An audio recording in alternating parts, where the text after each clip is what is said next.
Welcome to UpperEdge on Full Throttle TV for tonight's London Recreational Racing Cup Series powered by Road Life event.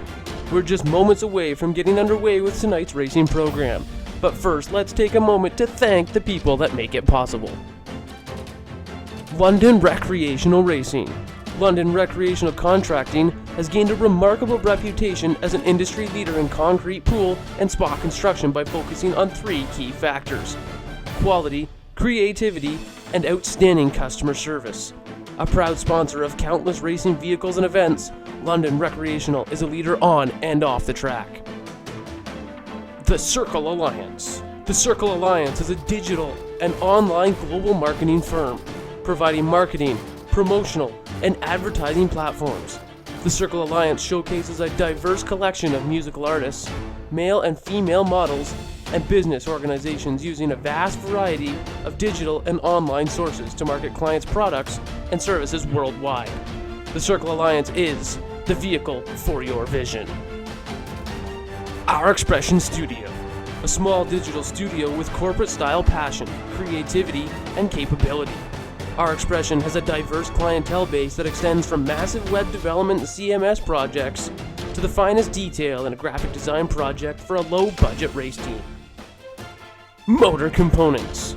Facet Purelator self-priming high-lift electronic fuel pumps are the specified choice of both domestic and foreign nameplate, original equipment diesel and gasoline engine manufacturers.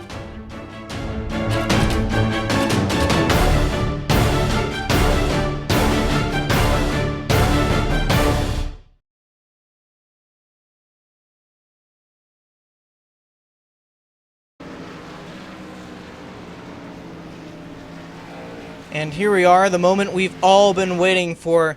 The anticipation's been building up. 7 months, 21 races have all led up to this final 22nd race here at the Homestead Miami Speedway to finish off the 2016-2017 London Recreational Racing Cup Series powered by Road Life here for the UpperEdge Racing League. Back up here with the booth, or in the booth here, is Michael Skinner to finish it off. This exciting season we've so far seen here. And the points going to add to that excitement here tonight because we got a tie for the first place there between Austin Hartenfels and Corey Hoover. Two teammates there. Raleigh Grant Davis only 1 point back. Michael Araya about 14 back. It's going to take a long shot for him to get back into contention here, but we've seen crazier here on championship night. So once again, Michael Skinner in here with us once again to finish it off. And Michael, I don't know about you, but I'm very excited because we don't know who the champion is going to be here starting out the race. And I don't think we're going to know until that checkered flag flies. I think it's going to be that close between these top, I want to say 3 because the 44 is fairly far back. Yeah, for sure. You know, you want to count out the 44, but, you know, as we know in racing, anything's really possible. But like you said, man, the excitement for tonight is through the roof. You know, we've had a full season. You know, we come down to, you know, the final 4, and, you know, I think at the start of this season, you know, we kind of had our picks, you know, through the first 5 or 6 races, and then, you know, later through the stretch to the, you know, summer stretch and through the final here, you know, different teams have really picked it up. You know, I thought, you know, Lariah, it was going to be, you know, for sure. You know, later on in the season, I thought it was going to be somebody from Evo Motorsports. You know, but lately, you know, Corey Hoover, you know, to me, his consistency has been outstanding. You know, and you know, Raleigh Grant Davis, he's really just been there. You know, he's had good finishes. You know, he won when he needed to. And then there's Austin Hartenfels. You know, he was so strong early at the beginning of the year. He was just knocking on that door, you know, for that win, and then really comes alive into the playoffs. And like you said, we got 2 teammates that are tied. You know, that's going to be fun to watch. You know, what type of give and take there, or if it's just going to be take. And then you really have, you know, I think going into this, really the underdog with Raleigh Grant Davis. Just, you know, you just never know, and it's going to be exciting. And you know, just man, I hope there's a late race caution. To be honest with you, it's going to be extremely entertaining. Absolutely. As you just mentioned, so many stories with these top 4s. Their stories throughout the season, all really with a different one. The dominating car there, the 44 of Michael Ryan, you can see they're all gathering up here at the start-finish line to take a little group photo together. And I'm sure that'll be one for the record books and want to keep that in your scrapbook. But As we mentioned, Michael Araya is so dominant this season, really on the outside looking in at this point. Didn't think we'd see him in this position here. Raleigh Grant Davis, as you mentioned, Michael, kind of there, won the season opener to get into the chase, won at New Hampshire to get himself into round 2, and has snuck his way into round 3. And then really the two sleepers with RCA Racing both coming alive here in the chase. Just so many stories, and it'll be, I'm sure, a very entertaining 166 laps around this Homestead and Miami Speedway one more time before the season in practice just wrapping up. And it was actually Joe Lawrence, last week's winner, on top of the board, looking like he's going to be showing his strength once again here tonight, and rolling off for qualifying one more time this season.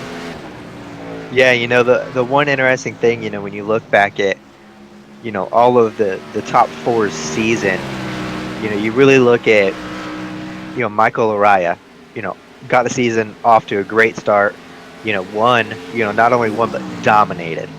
You had Raleigh Grant Davis winning the first race, setting the tone early that, Flat Out Motorsports was going to be the team to beat early on, while you had, RCA Racing, who was so close, but had struggles, internet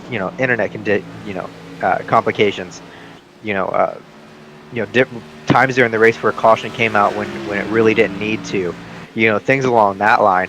And then, once we really got into the chase, it really seemed like RCA Racing either got better, or, they kind of stopped having those problems, which really started just bringing their team up and the momentum up. And then you have, Michael Araya.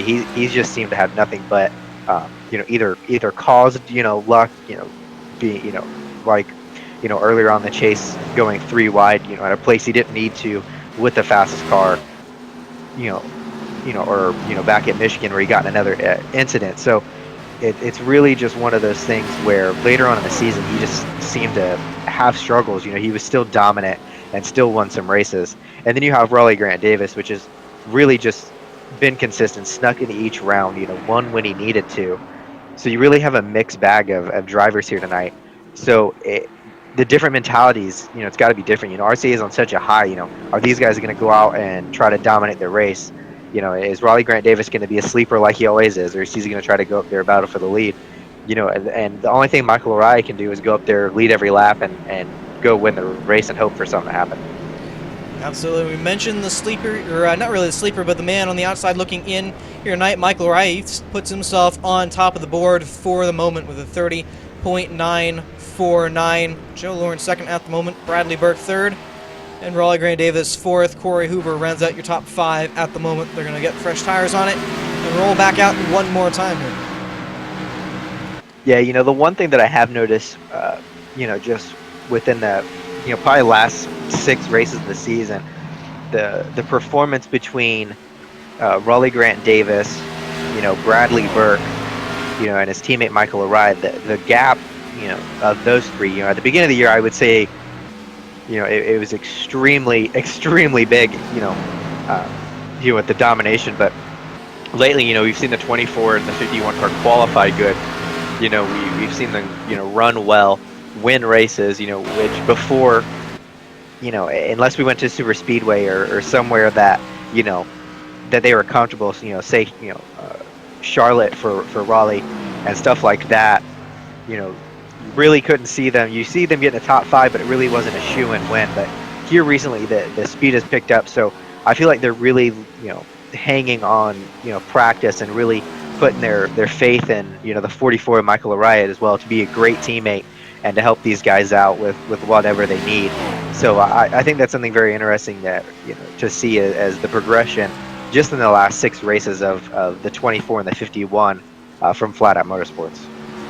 Absolutely. Both gone to victory lane these past 8 races here in the chase. Again, Bradley Burke getting his first win at Talladega, and of course Raleigh Grant Davis winning New Hampshire. So, as you said, both getting on the right track here, and it again seemed like Michael Araya, the top dog at the beginning of the season, with Carl Shed there, and both, or really that whole team, picking up the steam as the year wound down here. So about 10 minutes left on the clock. Michael Araya is still out on top, and just as we were mentioning, Flat Out Motorsports first, third, and fourth, all in the top 5 at the moment. But as we always say, it's not really going to be about where you qualify here Obviously, that's going to help in the race, but it's going to be about where you run in the race. It's really going to determine the outcome here.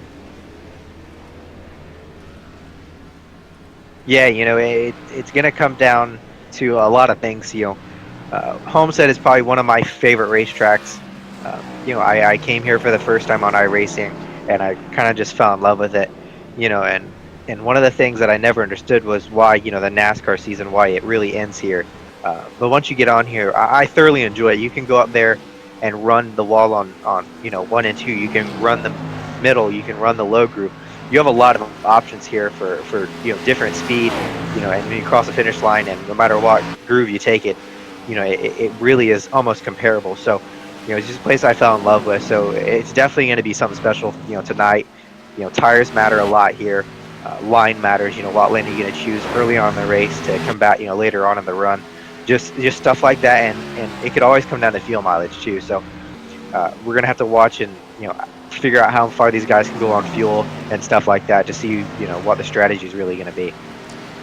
So, Lynn, one thing we don't get to talk about at a lot of tracks, and we've seen it past couple times we've been here at Homestead, Miami. This is one of the few tracks that I feel like you can actually get multiple grooves working. You can get that high groove working at times, or it can be the middle groove, but don't really see a lot of guys all the way to the bottom, but may be able to see that here tonight as well.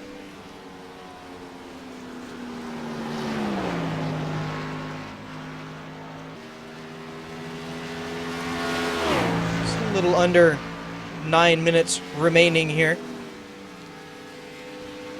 Be the top 8 who advance in to round number 2, the final round of qualifying. At the moment, all the top 4 there fighting for this championship in the top 8, with Austin Hartenfels on the verge of being knocked out at the moment there, sitting 8th.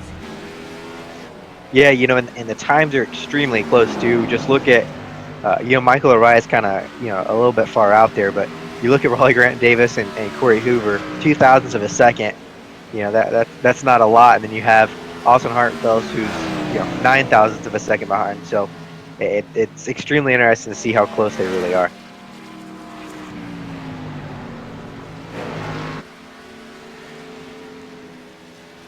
So with it seemed like more regular seasons, it's come down to just one race to decide this whole championship. I mentioned it earlier. These guys have been having to fight 3 races for this championship race here, but at the end of it, it seemed like it's going to come down to basically just one race to decide it all. And seeing Michael Araya on top, that has to just make you think whether he can make up enough points here tonight. Really, if he can win, get the most laps led, and get a laplet, it's looking like the top 3, yeah. Finish a little bit lower, he may have a shot, but Michael, it's still looking like it may be a long shot for him, even with the season he's had so far.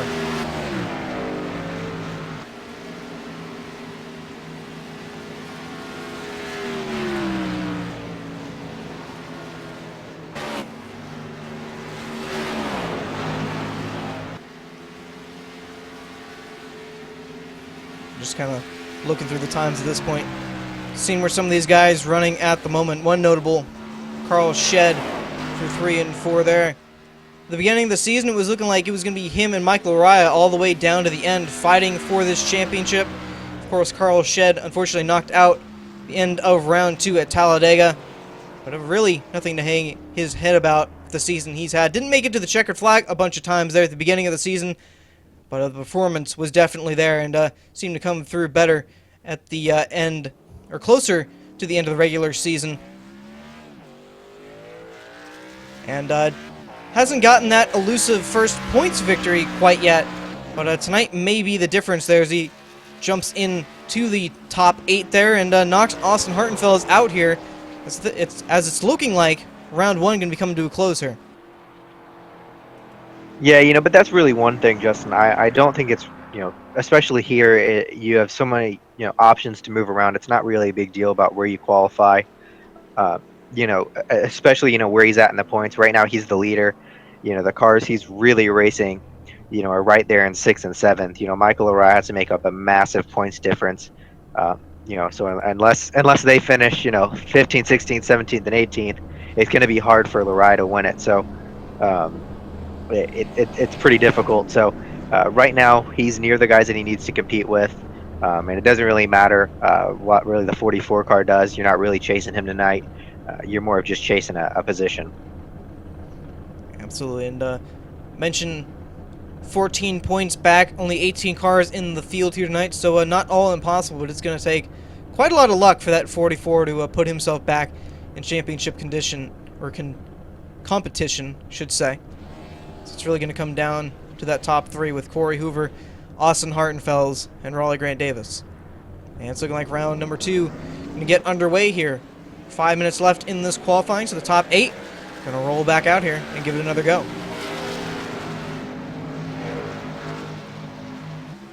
So it will be Michael Araya, Joe Lawrence, Bradley Burke, Joseph Tice, Carl Shedd, Raleigh Grant Davis, Corey Hoover, and Ryan Dyson, all rolling out here for this final second round of qualifying on the season. Most notably there, Austin Hartenfels does not make it one position short, but as you just mentioned, Michael, not really going to matter where he qualify here. As we saw him last week at Phoenix, didn't have the best qualifying position there, but made his way up towards the front and put himself in great position here tonight at Homestead.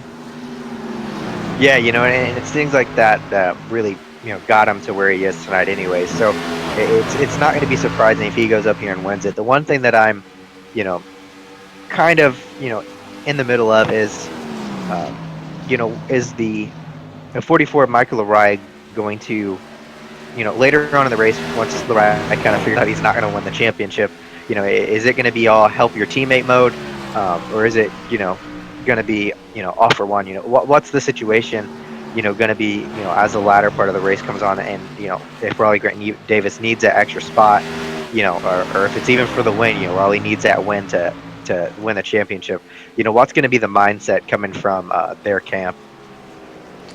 Absolutely, and that was the interesting thing going into here, knowing there's only 2 teams fighting for this championship, just RCA Racing and Flat Out Motorsports, and obviously, the top 2 at the moment, RCA Racing, both leading the points. I don't think there's going to be any teammate help there. But these 2 Flat Out Motorsports guys, it's looking like, as you said, Michael, maybe in a position to help one another out. Just be the question of whether we see that here tonight. Yeah, that's one thing that, I kind of was looking at the end of the season. It was really shaping up to either have 4 different drivers from, different teams, or we were going to have a lot of the same teams, with 3 Evo Motorsports cars starting, 2 RCA cars,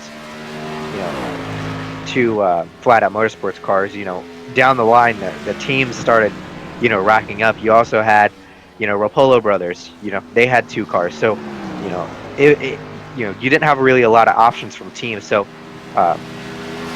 it was really just going to be a numbers game on who was in, who was out, and if it was going to be teammate versus teammate. I mean, there's a possibility that it could have been, 3 teammates versus, 1 non-teammate. So, but the way it played out, it's going to make things interesting, especially with 2 teammates being tied, and then 2 teammates being very far apart. And if one's able to help the other one, get the championship. Absolutely. So just about to click over to a little less than 2 minutes remaining here again for the final qualifying session of the season. Just kind of seeing where everyone's going to stack up here tonight at the beginning of the race. Again, 166 laps going to decide the champion here tonight. 4 are going for it. 3 really have a good shot at it, really being 1 point separating first to third there. So I'm sure the word of the night here is going to be exciting. Going to be throwing that around quite a lot here, as we've already done here. Yeah, and let's not forget, the guys that are just battling for a win, like the 78 of Joe Lawrence. He's been extremely strong. Seen him, in races, just have some bad luck. So he's, P2 right now, running fast, about the same times as Michael Araya. So it's going to be someone to watch for sure, battling for that win. Absolutely. A lot of these guys still racing for win number 1 on the season. Again, most notably, the 45 of Carl Shedd there jumps up to 4th. He's been so strong at the beginning of the season, it's surprising he hasn't got that first points win. And of course, a lot of guys just trying to finish off the season strong and on a high note. Just trying to get that last victory of the season to say you did that, but I think at the end of the night it's not going to be really known who wins this race, more who wins the championship at it all, but still nice to know that you got the win. Yeah, that's one thing going into the final race of the season. To me, is always been a little difficult. I've come to Homestead 2 times, and two different leagues, with a chance at the championship, and I walked away with the win of the race in the championship. So, coming here for these guys with, without, having a fight for the championship, knowing that when you win, you're going to be overshadowed. The only thing you can take away is the momentum for next season, knowing that, this league is extremely competitive, and you've beaten some of the best that I've ever seen, go around here. So, at the end of the night, you're not going to be the main focus. Unfortunately, you're going to go out there, do your burnout, but, there's only going to be, few people watching. It's really about going into next season with that strong momentum. Absolutely. So qualifying just wrapping up here. See if we can get through the grid quickly here. It'll be Michael Araya and Joe Lawrence, your front row here for the final race of the season. Bradley Burke starting 3rd, Corey Hoover 4th, Carl Shedd 5th, Joseph Tice 6th, Raleigh Grant Davis 7th, Ryan Dyson 8th, Austin Hartenfels 9th, and Trevor Polo going to close out the top 10 there, and scoring going to get a little messed up there. And you'll have Nick Massey starting in 11th, Adam de Blasio starting in 12th, Tom Story starting in 13th, Michael Fennelson starting in 14th, Jamie Dyson in 15th, Samuel Close 16th, Joshua L. Adams starting 17th, Shane Darien starting 18th, and Jacob Adams starting 19th. All right, so up on the grid here, final gridding of the season, and we've gotten to do it in a couple weeks here. Michael, choice for the championship. Got 4 drivers. Who you going for tonight? I'm going to go with the person I started off the season with, picking the first race, going to Daytona. I'm going to have to stick with, somewhat of the underdog going in here, the 24 Raleigh Grant Davis. All right. Personally, just the momentum he's had throughout this whole chase for the championship, that 33 of Corey Hoover going to be my pick tonight. Showed his strength at Phoenix last week. Didn't get the finish I'm sure he wanted to, but he's been on a roll and fighting for the lead these past 9, really 8 weeks. I'm sure he's going to make it 9 here tonight. Again, starting 4th there. All right, and the next question, I'm going to ask you too. Do you think a championship driver is going to win the race? With the strength they've shown here this whole season, I'm going to have to guess one of these championship 4 going to win the race. Whether it's going to be the win and the championship, going to be the question, because Michael Araya, of course, on pole here tonight. If he can hold on to it, if these top 3 finish close behind, obviously that's not going to give him the championship. But at least one of the 4, I'm thinking, going to win this championship and the race. All right, so who's your pick to win the race then? Of course, I'm going to have to go with my pick for the championship, Corey Hoover there. Again, he's been so strong these past 8 weeks. I'm sure he's going to want to take all the glory here tonight at the end of it. I'm going to go with the 78 of Joe Lawrence. And that was going to be my other pick, because again, he's been on quite the roll. Got his first win last week at Phoenix. Looking to get back-to-back here to finish it all off here tonight. So, rolling off here. Will be 1 pace lap. And we'll be set to take the green flag for the final time here this season. It's been a blast to cover these 21, now 22 races here for the season. I can't thank Ryan Dyson enough for letting us put on this show for you guys and getting us on iRacing Live for you all to watch. And don't tune away for this final one. It's set to be a nail-biter, I'm sure. 3 drivers tied. Well, 2 drivers tied at the top at the moment. 2 teammates there. 3rd place, 1 point behind. The 4th place, an underdog there, 14 points back. It'll be very interesting to see who comes out on top here to finish it all off. Yeah, we got 166 laps here. It's a nice clear 78 degrees, and the track tip is a whopping 105. Yes, sir. So pace car getting ready to pull off here. It is in. Michael Araya in control of the field. Green flag is out. The final race of the season is green.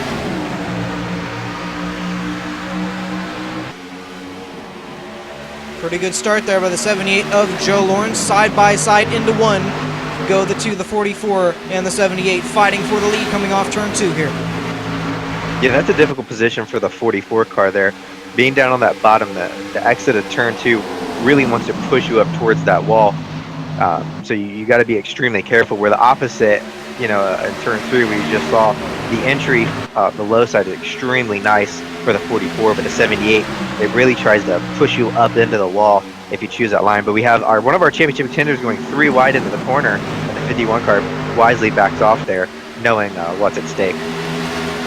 And the 33 at Corey Hoover wasting absolutely no time. Up to third there, fighting for second with the 78 of Joe Lawrence. Michael Mariah leads a lap there. That's a bonus point for him in this really claw back to the front, or at least trying to claw up to the top here. Again, keep mentioning it here tonight. It's going to be a long shot for that 44, but out in front here at Homestead.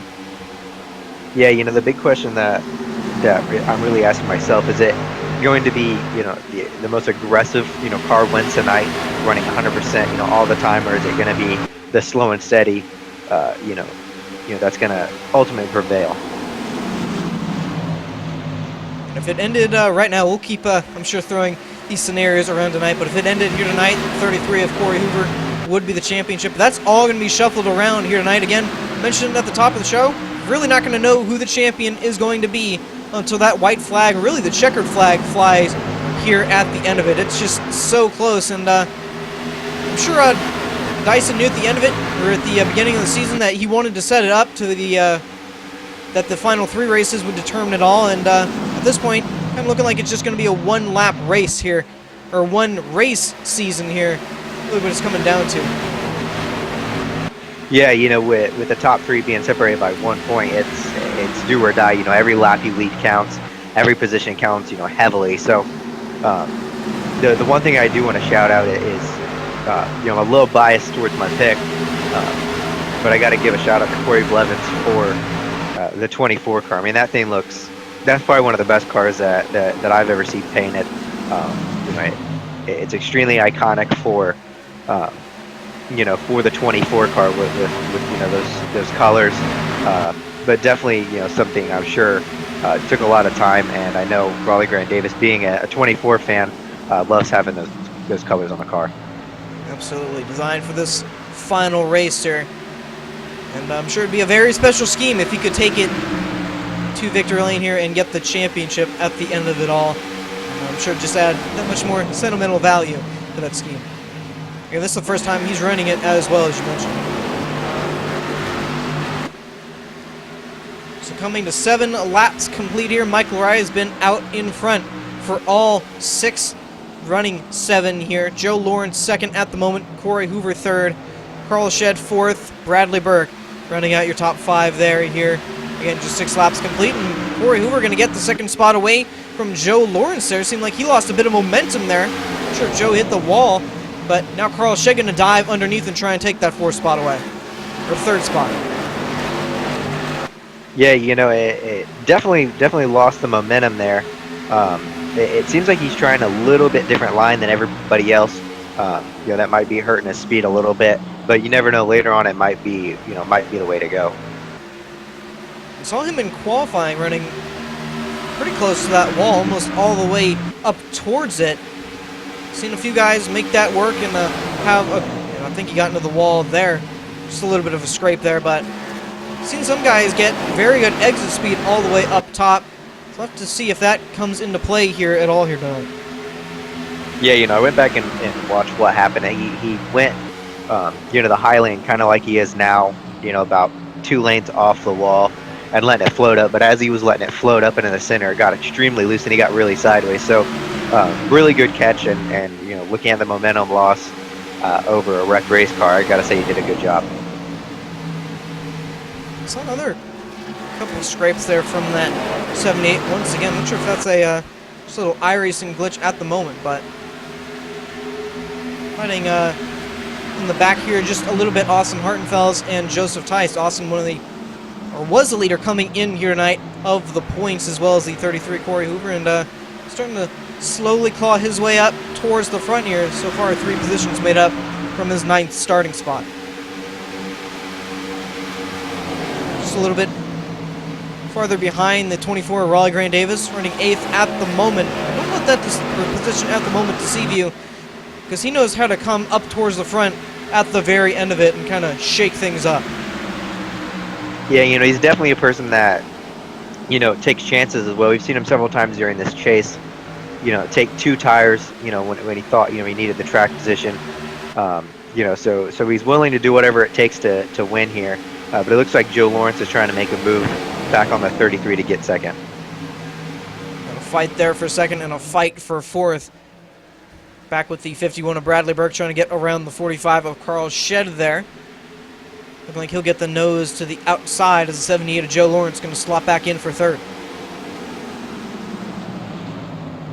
You can see there, Shedd all the way up towards the wall. Sorry about that. That's okay. I was just about to say that we've seen such a big, speed improvement from the 51 car the last few weeks. You definitely know he's done his homework, and since that win, he's really been, on a little bit of a, a momentum high. So it's really good to see. He was my pick for a few races earlier on in the season, and then he yelled at me and told me to stop picking him. So it's nice to see him running well, and that I jinxed him a little bit, and he's got to feel good that it wasn't him. Yeah, it seems like ever since he got the win at Talladega, his luck has turned around, and he's been doing very well. A little bit loose off the corner there. Hartenfeld is going to take quick advantage of that. Yeah, I think we need to stop talking about the man. I'm not good luck for this guy. And the 29 gets a little bit loose. With the 51 right in front of the 24. Oh my God. 2 championship contenders almost in this tricky situation there. Joseph Tice to the outside or inside now, the 29 of Austin Hartenfeld. I'm sure both of them want to catch their breath for just a second there. Yeah, that was the 33 Corey Hoover around on the back straightaway there. Caution will be out. It looks like he got passed by the 78, tried to go, tried to pull the crossover coming off exit, just got a little loose, and somehow kept it out of the wall, and somehow nobody hit him. 2 laps in a row, all our 3 championship contenders, that we have, right now in the pool to win the race, could have just been taken out. So, looking at this, I'm starting to not count Michael Araya out. And you can see there just a little bit loose off turn 2 and spun around. As you said, a great job by everyone to keep it off, or keep it away from that 33 who was sitting backwards on the track. Yeah, we're going to see everybody come down pit road, but I couldn't tell you how many times I've been spun out in the middle of a straightaway and never been hit. I'd probably count it on my left hand. So extremely lucky, and I think that's a really big break for the 24 car and the 51. The 2 teammates, they had a rough little go there the lap before, lets them really catch their breath, get their momentum back, and go back at this. Absolutely, and caution brought out by the 33 Corey Hoover, going to be a benefit for him, going to get 4 fresh tires. Unfortunately, he's going to be restarting towards the back. But as you said, a good break for, I'm sure, a lot of guys, with those 2 championship contenders being the best benefactors, I'm sure. As you said, catching their breath. So off pit road first. It's looking like it'll be Joe Lawrence, and will beat out the 44 of Michael Araya there. The 24 of Raleigh Grand Davis right on the rear bumper. 28 of Dyson leaving pit road. So Jacob Adams stays out here. I think he was trying to lead a lap. Unfortunately, not going to be able to do that, and he will pull it down there. Yeah, one thing that I was kind of surprised to see there, with the 33 car having that spin out, I'm a little surprised if he didn't, that he didn't stay out. Maybe saw, the other car stay out, but that'd have been a good opportunity to make, a bad situation, somewhat into a good one. So I'm a little surprised that he didn't stay out and just go ahead and take that point and let it come down the next lap. And seeing he's all the way in the back here, Michael, we're going to have to make sure, or I'm sure he's going to want to make sure, takes it fairly easy going through this field. He knows he's got a fast car, and I'm sure knows what's on the line. If I were him, I wouldn't take any chances going through this field, being as meticulous as possible to try and work his way back up there. Yeah, the one thing that I was really, interested in when he spun out, we kind of had this same situation with, the 44 Michael Araya, back at, I believe it was Atlanta or Texas, one of those two. Um, where he got in that situation where he went 3 wide in between a lap car because he was just pushing. He completely forgot about the points, and I know it's a little different stage here. A bigger prize on the line, but still, it's very easy to get caught up with what you're doing, especially with right now a second to third place race car, and knowing you're behind the other championship contenders to maybe push your luck a little bit, and that's really when the mistakes start happening. Absolutely, and mention standing is going to change quite a lot throughout the race. So we've already seen our first little shake-up there with Hoover going around to self-spin there. And pace car going to pull back down. Joe Lawrence is the way. Green flag back out here at lap 18. So Joe Lawrence, a great jump there. As soon as the pace car pulled in, he was off. Now it's the fight for second with Michael Araya and Carl Shether. Haven't been able to say that for a while. Yeah, those two were really the early on, contenders for wins, laps led, and in my opinion, the championship. But right now, I don't know if it's a little bit of lag on my end, but I have a little bit of right front damage on the 44 car.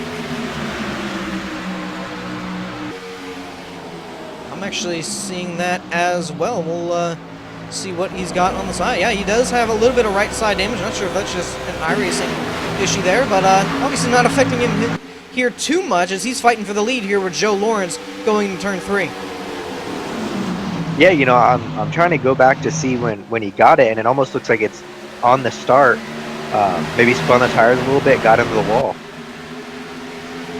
I did see a little bit of sparks from that 44 as they went into turn 1 on the restart, but I'm thinking it was just another one of those iRacing deals there. But as I said, obviously not affecting him too much here as he's still fighting side by side off turn 2 there with the 78 of Joe Lawrence. Neither at this point really giving in. Yeah, and this is the battle that I was really, interested in tonight. You have two guys that really have nothing to lose. Michael Araya wins the race. He's going to have, somebody else having a little bit of incidents there. So, these guys have nothing to lose. Joe Lawrence has been extremely fast. Somebody that can, take the fight to Michael Araya, which we've seen very little people do this year. So, I think we're set in for a really good race, up front, and a really good championship race, with those guys back there as the yellow comes out. And it is the 14 of Michael Fendelson around, I believe that is the entrance to turn 3 there. No, that's the exit of turn 2. And he saved it as well, right in front of the 24. And the 33. We'll take these guys, I don't know. They're not hitting the cars that are spinning in front of the field, and they always seem to be behind the accident. So, I know they got to be tired of seeing these guys spin out in front of them. And Samuel Close just about getting hit there by the 14, just barely snuck by as looking like Fendelson turned it left to avoid the 28 there of Ryan Dyson, not get into him, and as you said, saved it. So he'll have his work cut out for him as well here as they're all coming down pit road once again here. Yeah, this was another opportunity. Corey made his way, back up to 12th.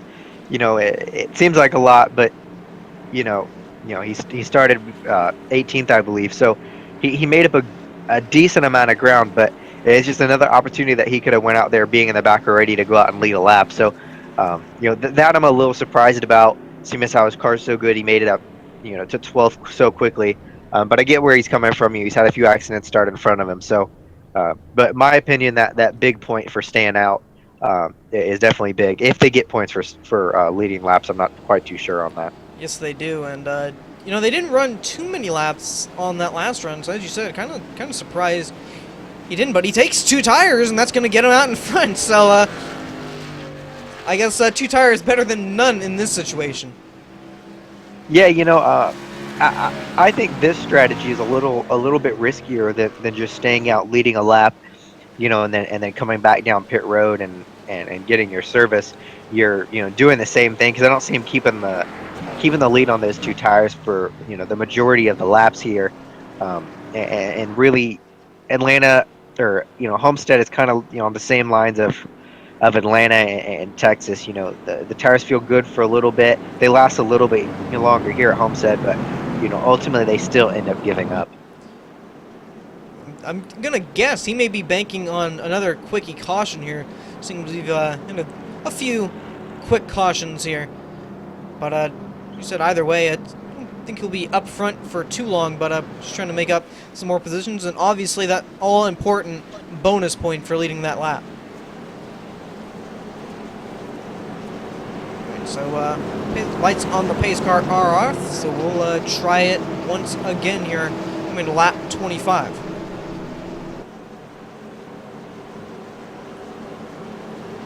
Definitely going to have to see how Corey Hoover does on those two tires. Again, didn't have too many laps on the set that he did have, so just see how much that affects him.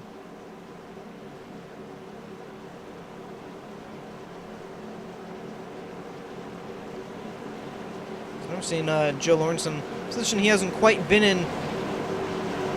Time a little bit farther back in the field there in third. See how well he can make it back up to the front.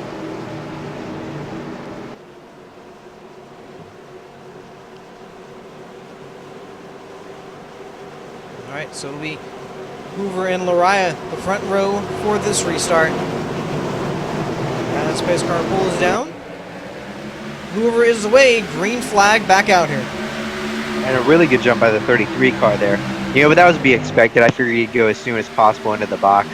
And honestly, a jump like that really kind of spreads everybody else out. Maybe it'll kind of get rid of some of the incidents and give him a shot here to hang on. Absolutely. It's looking fairly racy through the field there. It's Shed and Lariah going after it one more time. That's the battle for a second, and seemed like fairly quickly reeling back in the 33. Yeah, like I said, those two tires are only going to do so much. But one note for later on, if it comes down to a situation where a car stays out, as we saw in the Xfinity race, in November here, wheel spin is really bad here for whatever reason on old tires. It's easy to spin them, beat somebody to the line that spun them, or just cause an accident right in front of everybody. So later on, that's something we're going to have to just keep an eye on is tire spin. And one note on that 44, I mentioned earlier, it seemed like there was a little bit of right side damage. Looking like that has disappeared, so I'm guessing it was just an iRacing issue there. Obviously didn't hurt the race car at all. The thing that wasn't real damage is he's still trying to get that second spot away from the 5 of Carl Shed. Joseph Tice has worked his way up into the 4th position there, just behind those two. Shed going to take over that second spot. Yeah, one person I've really seen as the 5 gets really sideways behind the 44 and the 55, and the 44 and the 5 there going at it. Oh, the 45, I believe, did get into the wall there. See a little bit of damage. That was close. I mean, that was Kyle Larson, rim riding it with your right rear there. The one person I've really seen struggle through these cautions and through these pit stops is a 24 Riley Grant Davis. He just seems to not be having good restarts. He keeps getting farther and farther behind the championship, 2 that are ahead of him, which right now are in position 1 and 2. Now this is getting very close here. This fight for third or second at the moment is, as these guys race side by side, Corey Hoover at this point is just checking out. As it seemed like it was getting a little bit too racy there on the front straightaway. Like they're starting to sort things out. Yeah, I've got to say, it was the 70, almost gets on the side of the 29. I got to say the RCA teammates are running extremely hard. They're definitely pushing it here tonight, and I feel like Raleigh Grant Davis is holding a little bit back just to make sure he's there at lap 166. Davis at the moment running 9th, just behind this pack, gonna make it 3 wide with Shed in the middle. No, not quite. Oh, and almost a little bit of contact there with the 78. As Lariah getting the bump from behind his teammate, the 51 of Bradley Burke there.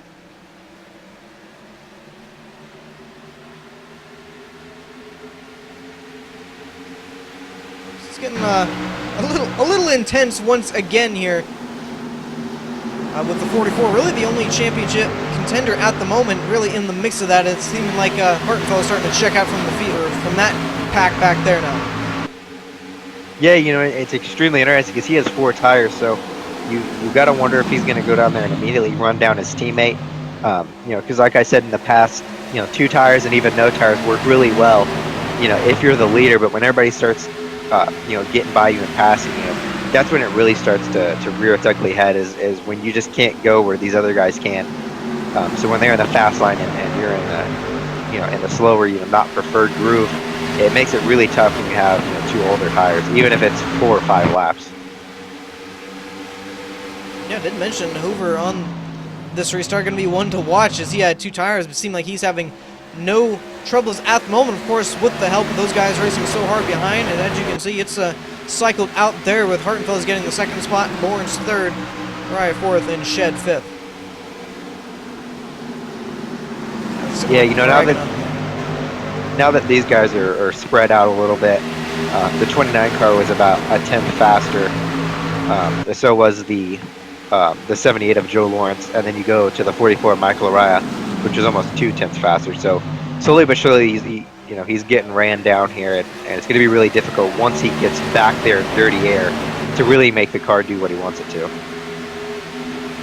And we get racing once again, going to make it 3 wide into turn 1. The 94 of Admiral de Blasio all the way to the bottom there. Looking like they'll all make it work there as Shed went all the way to the wall.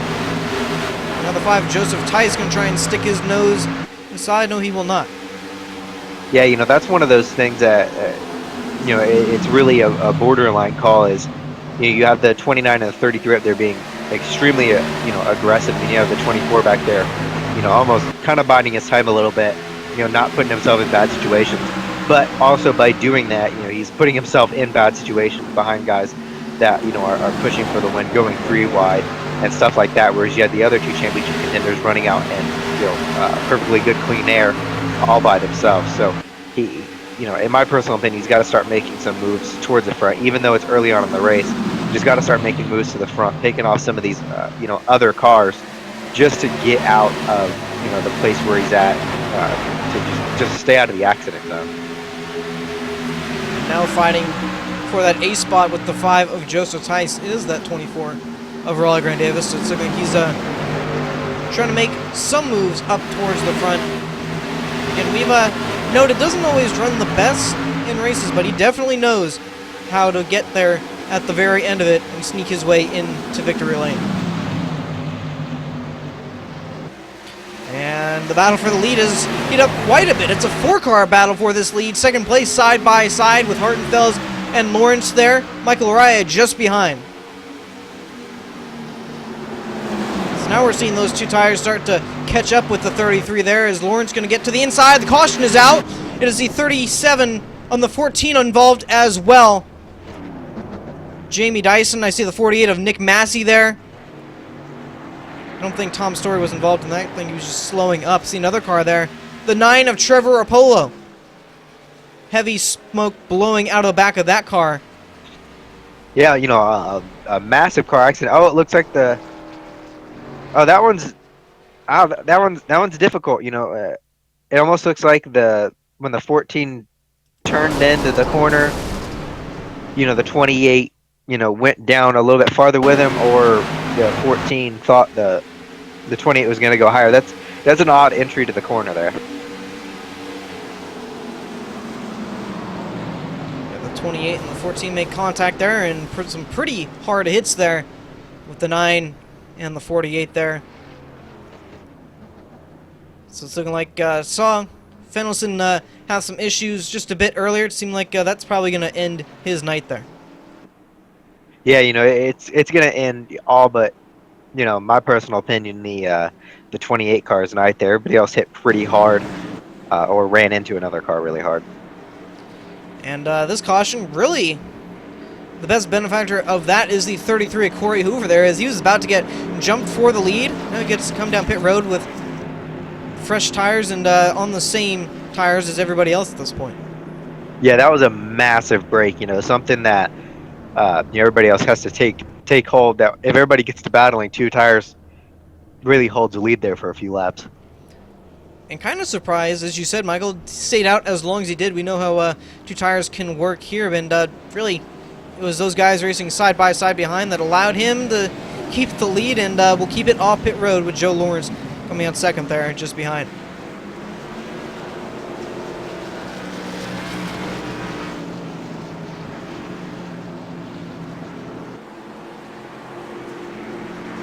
Should be coming back to green, about 41 or 42 here, and seen a bit of action already here tonight, pretty earlier than I thought they'd be getting this racy. But it's final race of the season. These guys want to get every position possible here, regardless of that lap.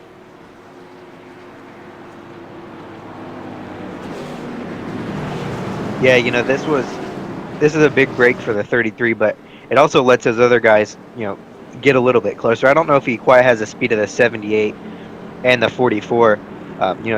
His best friend right now is the 78 and the 44 going at it, and trying to let that 33 get a good restart like he did before, and have those guys stuck back there. But the 24 car of Raleigh Grant Davis had a really good pit stop that time. Really moved up a few spots as he's just right behind the 29 car. All right, so your top 5 for this restart. Corey Hoover, Joe Lawrence, your front row there. Michael Raya, 3rd. Austin Hartenfels, 4th. And Adam Blasio will be 5th here. It's coming back to green, lap 41 here. And mentioned the action we've already seen here tonight. It's been we've seen a lot of action here on the restarts. Had a couple of them already, and I'm sure this one will be no different. Expect that 33 to be out pretty quickly here on this restart.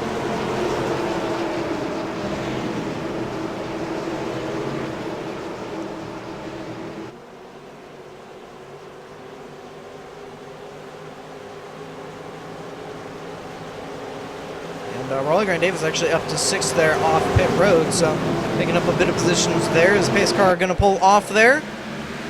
Green flag back out. It seemed like Lawrence timed it a bit better this time. And the 29 dives down below to try and take that spot. Yeah, I was going to say the 29 car probably had the best restart there out of, all 3 of them, even the leader there. Was able to time the 33 and the 78, make a good move to get 2nd place. And one thing to note, Hartenfels is not a lap here tonight, so if he does that, he'll be even in terms of points with Hoover. And bonus points, obviously Hoover out in front at the moment would get it, but obviously still got a lot more racing to go here. Yeah, and that's another thing. That's another thing that the 24 Raleigh Grant Davis has to start thinking about. If there's an opportunity for him to lead a lap, he has to be able to go and do that. So even if he is a position ahead of say Corey Hoover or Austin Hartenfels at the end of the night, he's not tied. He's actually he's tied, not actually down by 1 like he is now. So something he has to start thinking about now as well. Morris was fighting pretty hard for that 2nd spot, but he'll cycle back in 3rd there. All right, just behind was trying to get that position as well. We'll kind of settle down for the moment. Bradley Burke just behind, fighting Adam de Blasio for that 5th spot there. And Raleigh Grant Davis just behind those 2.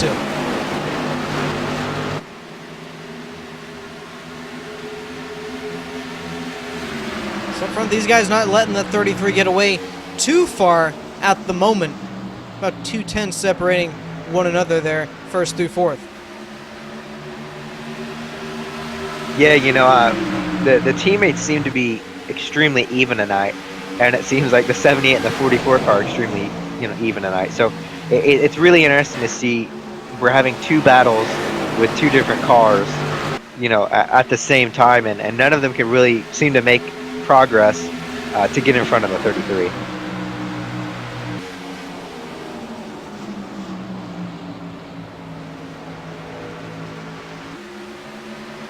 So you can see, noted the line Lawrence took in qualifying. Seemed like he's going to be all the way towards the top here tonight. You can see it's definitely working for him. The exit speed he gets, and the 44 really not being able to do anything with that 78. Now he pulls all the way down to the bottom.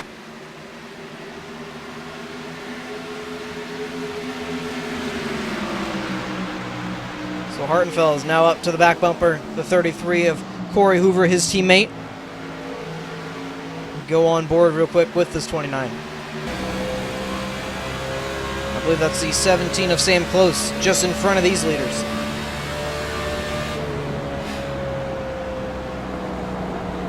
And it is. Last time Sam was here, last 2 times I should say, Sam was here, he won 2 championships.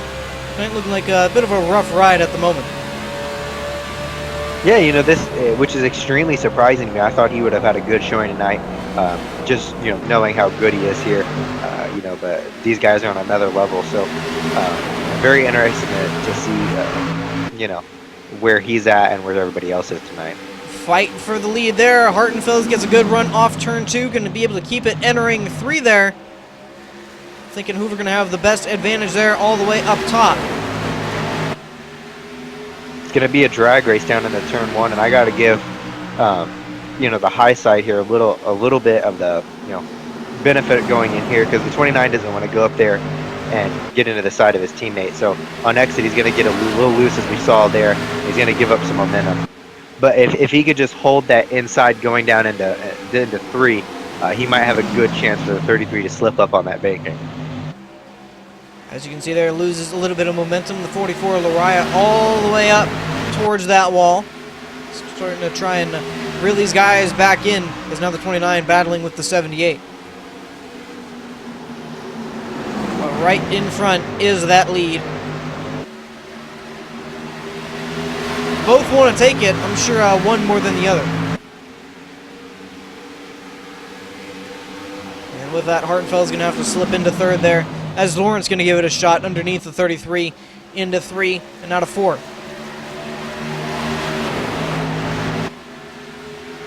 And Hartenfeld is right on the rear bumper now.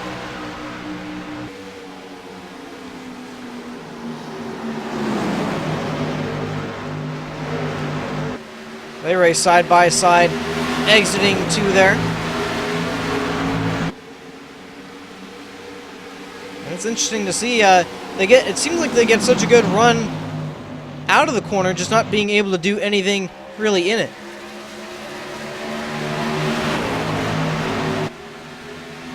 As now Lawrence going to be side by side with Hoover here going into 1.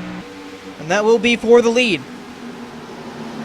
Yeah, you know, that's one thing is the 2 guys behind him, like I said, have nothing really to lose, so they're going for the win tonight. They don't want to get into the side of the championship contenders, but they can't just lay over and let these guys run in front all night. You know, they're going to have to put some pressure on them, and really that's when I think we're going to start seeing mistakes, either from, you know, the guy that's in the chase, the guy that's not in the chase, just, you know, getting sideways or stuff like that, like we saw earlier. And speaking of sideways, the 33 a little bit loose, exiting 4 there, loses that 2nd spot. It's looking like he'll fall back to 4th here, with Lariah taking advantage of that. Really the first mistake, well, I say that from Corey Hoover, but had a little slip up earlier, but after that, that's really the only small mistake we've seen from him all night. He's been all but perfect. With the, of course, the exception of that spin a little bit earlier. See, they're fighting back on that outside of his teammate there. Really, essentially, that's the fight for the championship right there. Yeah, you know, but the interesting thing is right there, you know, we have 3rd and 4th, and not too far behind them, you know, just 1 position is the 24. So slowly but surely they're going back, and the 24 is just creeping up there.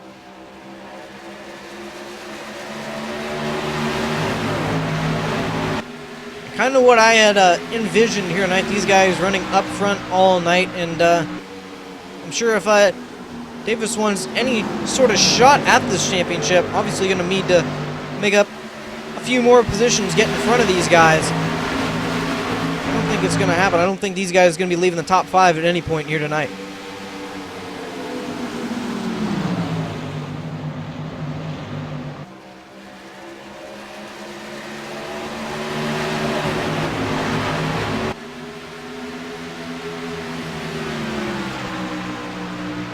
See there, Hoover takes back over that third spot.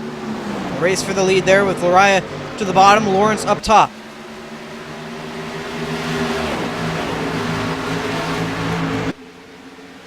You know, it's such a good battle. You know, it's really difficult to pay attention to everything that's going on. You want to watch the battle for the lead. You want to watch the battle between the two championship contenders there. You know, and then 24 just lost a spot to the 94 Madame de Blasio. There's so much going on, and there's so many things you have to keep up with. It's really hard to honestly commentate and really keep up with everything that's going on, because you just want to be there. You want to be a part of what these guys are going through, what they're thinking, and where their heads are at. So in the back of your mind, especially with you and I, we also do some sim racing. We kind of understand and been in championship situations. We've been in every situation we could think of. So right now it's kind of funny just watching and trying to figure out what everybody's next move is. Is somebody going to stay out, lead a lap? Is the battle for the lead going to wreck the two best cars, and now it becomes a battle for the championship and the win? Just so many things like that can happen that it's really hard to just really watch one battle. Absolutely, and especially when it's all on the line, you can definitely see some crazy things. Saw it high voltage. Unfortunately, that did not get broadcasted, but a lot of a turn of events there, and led to a guy who didn't think really had a shot at it at all night, ended up winning it all. Just shows you how quickly things can change, especially around here, the Homestead Miami Speedway. Yeah, it's so interesting having the two fast guys. I keep saying that Michael Lariah is really out of it. You're never really truly out of it, but unless something happens to the guys that are running right behind him, he has no shot. So he's really just going out here and winning. In my opinion, it's a lot more fun to have these guys going at it for the win, and then the other guys going at it for the championship. Instead of a guy going for the championship just going out there and dominating the whole race and going it off like that. It just adds a lot more excitement, because like I said, there's just so many things to just keep up with. Saw Carl shed in the wall just a little bit there, scraped it, and looking like he's lost his momentum back to ninth at the moment. We'll have to try and regain that and get back up towards the front there.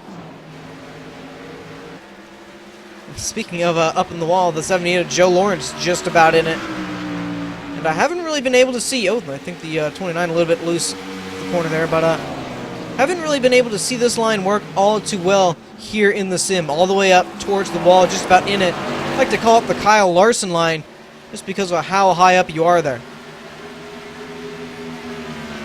And just how close he gets as well, and basically almost in it every lap. I'm sure it takes a lot of attention to make sure you stay out of it.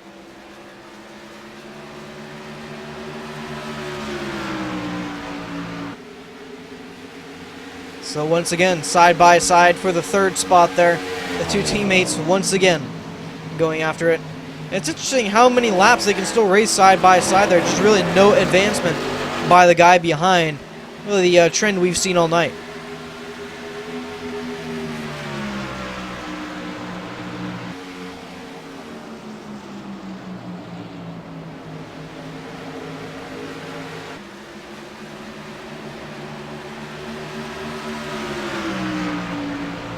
See it there. Hartenfeld just looks like he should be able to race side by side, just doesn't really have it off the corner with that higher line that Hoover's running. Yeah, one interesting thing that I've kind of been looking at the last few laps is with those guys, battling hard, running side by side, it's really slowing down their lap times. And with them running the little slower pace, it's allowing the cars behind them, which in that group is our other championship, contender, the 24 of Raleigh Grant Davis. He last lap he ran about a tenth faster with those two battling. So as long as those guys keep battling, up here, I don't see the 24, being too far behind within the next few laps. Oh, and the 29 loose once again, exiting four there, and mention those guys running side by side. That's definitely allowed Bradley Burke and the gang behind him to start catching back up there, and possibly make this battle a little bit more interesting. And one thing gonna have to keep in the back of our minds as well is green flag stops. We've seen a caution a couple laps here, and again they went back to green lap 41, now lap 64. Not exactly sure the fuel run here, but I'm imagining it's not gonna be too long here. For the next like 10 laps or so.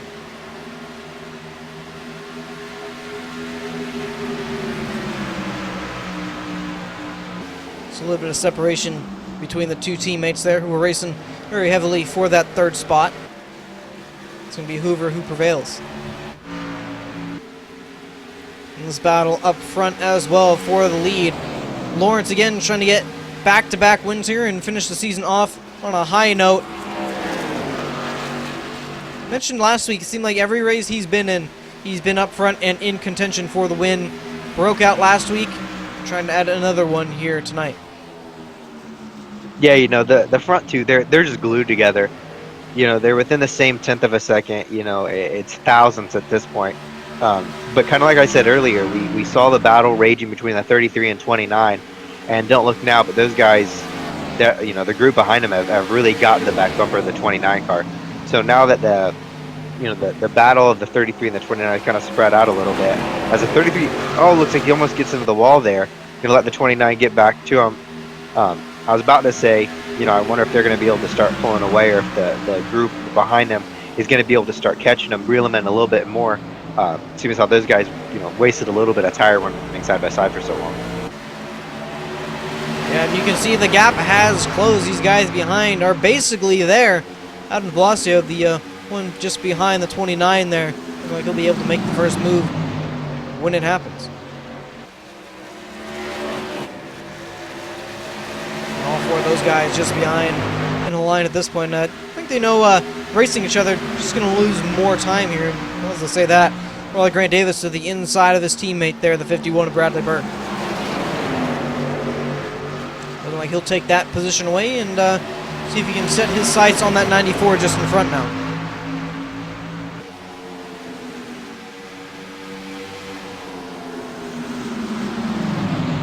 But now it's Adam de Blasio fighting that 29 of Austin Hartenfeld. That's for the fourth spot. You know, and as that battle gets going right here, if it lasts, you know, probably another lap, the 24 car is going to be right on the back bumper of the 29, which it looks like the 24's kind of found a groove there a little bit. Got past this, you know, the 51 of his teammate. But what about the 94 of Adam de Blasio? Definitely making a move into the top 5 here late in this run. So he's been on it, and the it's the 24th Benefit Road. So we see the first of the green flag stops. It's going to be the 24 and the 51. The two teammates there coming down first here. I thought it'd be a little bit longer before we saw these guys come down, but I guess I was kind of on the mark there. So now it's just a question of when does everybody else come down. As I do see, I believe the 28 of Ryan Dyson follow these guys down as well. Yeah, that's a difficult one. The 44 is bringing on this time, so is the 33 and the 29. I was gonna say we've seen the 44 Michael Araya in similar situations stay out, you know, an extra 5 or 6 seconds, really benefit him, you know, later on in the run. But you know, I think everybody's going to be on the same page here. A little surprised Araya didn't stick to that strategy. I think he was, you know, got caught a little off guard by the 78 being so quick there. Yeah, definitely interesting to know that, as you said. We've seen the 44 try different strategies here to get out on a little bit fresher tires, staying out. Obviously, that's not going to be the case tonight. Thinking he's just probably going to want to stay on the same strategy as everyone else, knowing what's possibly on the line here. So he is away. Tom Story also came down as well. It's looking like Adam de Blasio and Joseph Tice, the two teammates there, bringing it down as well. And Joe Lawrence going to bring it in this time. And Raleigh Grant Davis making a 3 wide there to try and get by all those guys on fresher tires. I think it'd be a bit of an invasive move there. Yeah, you know, but you know, that's one thing is you really got to be here. You know, right now he's sandwiched in between, you know, his two championship hopefuls. I believe right now the 29 car hasn't led a lap, so he's technically tied with the 29 if I believe so. Yes, Austin Hartenfels has not led a lap either. Neither has 24 of Davis. Really, the only one who has that 33 of Corey Hoover. He led 28 of them for the moment. Not most laps led. That belongs to the 78 of Joe Lawrence. Just one lap more. Yeah, you know, I really think the strength of that 24 car is later in the run. You know, he really seems to pick up momentum when the times start getting down into the 31/8, you know, to the 32, you know, second margin. But early on, it's definitely the pace of the 33 and the 29 that I think's got it covered. So it's definitely going to be interesting as the 29 gets sideways there behind the 24. But definitely going to be one to watch as they looks like they're going to try to go past the 78 here. And see how well that works out for him. You can see just the power the 78 gets down middle of the corner there, and can be able to beat the 33 off there.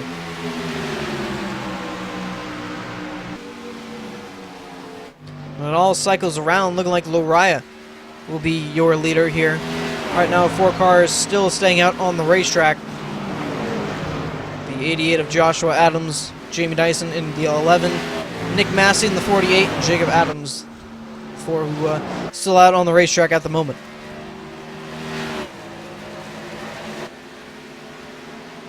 So once again, the 2 teammates there get battling once again there off the corner side by side as they head into one.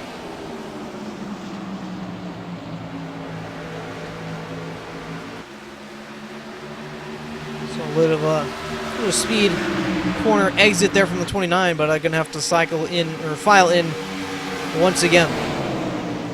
Yeah, you know, one thing right here, the 24 just needs to stay in touch with the 33 and 29 because these guys are battling extremely hard. They may be teammates, but you know, as hard as they're battling now, later on in the race, you know, that inch is definitely gonna, you know, get smaller and smaller, you know, to the point where they're gonna start banging doors. And you know, and the 24 right now is in a good position. He can see who he's battling for the championship.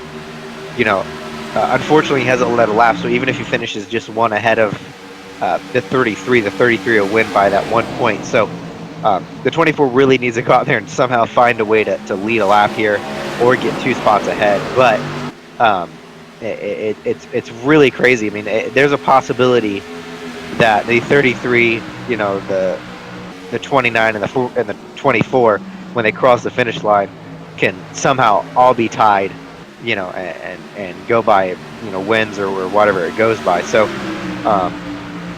I mean, just think of it, man, that'd be a great story now that I thought of it. But right now he's in a good position. He can see, you know, his championship competitors with them battling side by side. We saw him gain on them last time.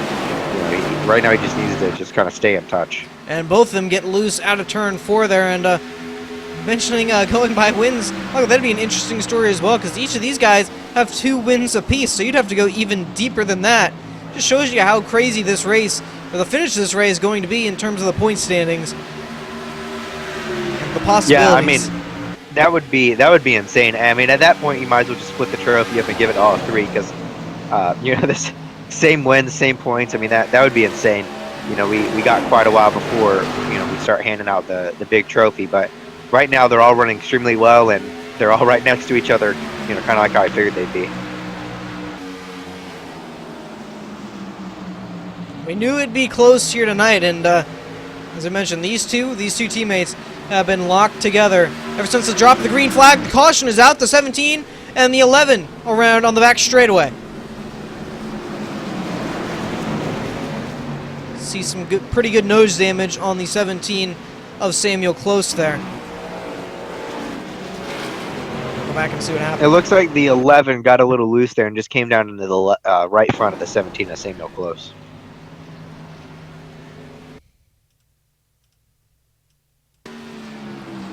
Side by side into the corner there.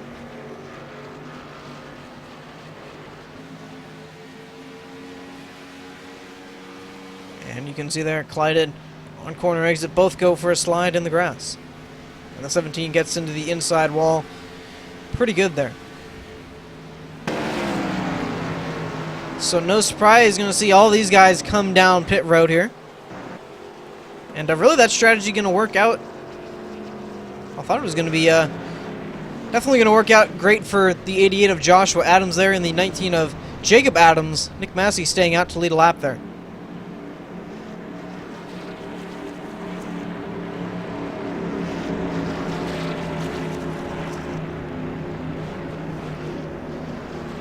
So we saw last time a couple guys take 2 tires. Have to see if that's going to be the same strategy here with the as few laps as some of these guys have on it at the moment.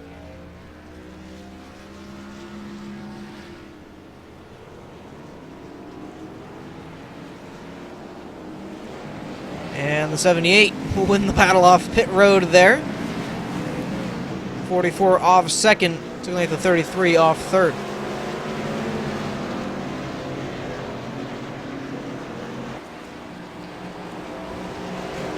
And the difference between the 78 and the 44, a good second on pit road with the 78 running a 13.9. Haven't seen a whole lot of sub 14 pit stops here. And he gets off with that. Davis was a 14.7, so that was the difference from first to second there coming off pit road.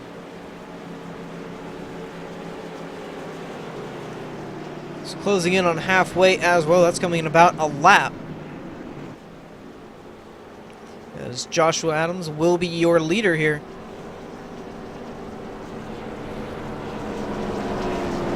Actually, I believe he was the first one off pit road. It's just a close battle between the 78 and 44 there. And haven't seen a lot of that 88 here tonight. See how well he can do up here at the front for this restart. Let's see the 17 of Samuel Close up front there. Just going to get the wave around. And we'll put him back on the lead lap. It's looking like when we come back to green flag racing, it'll be the halfway point of tonight's event, the season finale here at the Homestead Miami Speedway Race 22. And coming into tonight, we knew it would be close in terms of points, as we'll show you how they looked coming into tonight. These are not live points, but a tie for the championship lead there between the two teammates, Austin Hartenfels, Corey Hoover, Raleigh Grant Davis down by 1, and Michael Araya, the long shot, 14 points out of it as they came in here to tonight. I just mentioned earlier the stories with all 4 of these guys. The 44 of Michael Araya, dominant throughout the season. Looks like he'll come up a little bit short here tonight. The 2 RCA Racing teammates really hot at the beginning of the chase there, and really all throughout the postseason. And then, of course, the 24 of Raleigh Grant Davis won the season opener at Daytona. Snuck his way into round 2, winning at New Hampshire, and pointed his way in to the Final 4 here. Has a pretty good shot as well at the title. But at this point, there's no really beating the 2 RCA Racing teammates at the moment, who've been glued together ever since the drop of the green. Yeah, you know, this is one of those situations, Justin, where I was talking about earlier how easy it is to spin the tires here. So I'm really, curious to see what the 88 is going to be able to do on this low lane, which has one of our championship contenders, right behind it. I mean, he could easily spin the tires, turn right, and take everyone out, and Michael Araya goes on to win the championship. So it's going to be, something to watch. If the tire spin is going to be a factor. Well, the pace car is off. The 88 is away. Green flag back out at the halfway point here. And thought they were going to try to make it 3 wide once again there. And I'm sure if Hoover had the chance, he would. We've already seen him 3 wide here tonight. He knows what's at stake here. Yeah, another bad restart by the 24 car there. He lost the spot there to Adam de Blasio. Starting to lose a little contact as he gets a little high there. Looks like he might get passed by his teammate in the 51. So he needs to figure out his restarts here if he's going to have a shot at this. Michael, I guess you can say that number 24 is pretty cursed on restarts. When Jeff Gordon was in there, he didn't have very good restarts, and it seemed like that curse is going to continue here for Raleigh tonight. Yeah, and I believe neither did Chase Elliott at a few races either. So you might be onto something there. I guess that's why I never ran the 24 there. But Battle for a second there between Michael Araya and the 29 of Austin, the Hartenfells. Corey Hoover, Hartenfells' teammate, just behind as well. And Joe Lawrence just about gone once again. Michael, I know you picked him for the race win here tonight. I think you may be on to something here. Been pretty dominant all night. Yeah, he's been so close, a couple times this year, and just haven't really, found the sweet spot or had some issues. So, I kind of figured that if he ever got out front or, got, in the top 5, he'd be a strong competitor. I mentioned we wanted to watch the 88 of Joshua Adams there on the restart. Falling back a few positions, not falling back as quickly as we thought there. But Raleigh Grant Davis looking like he's going to try and fight for that spot. That is 7th position there.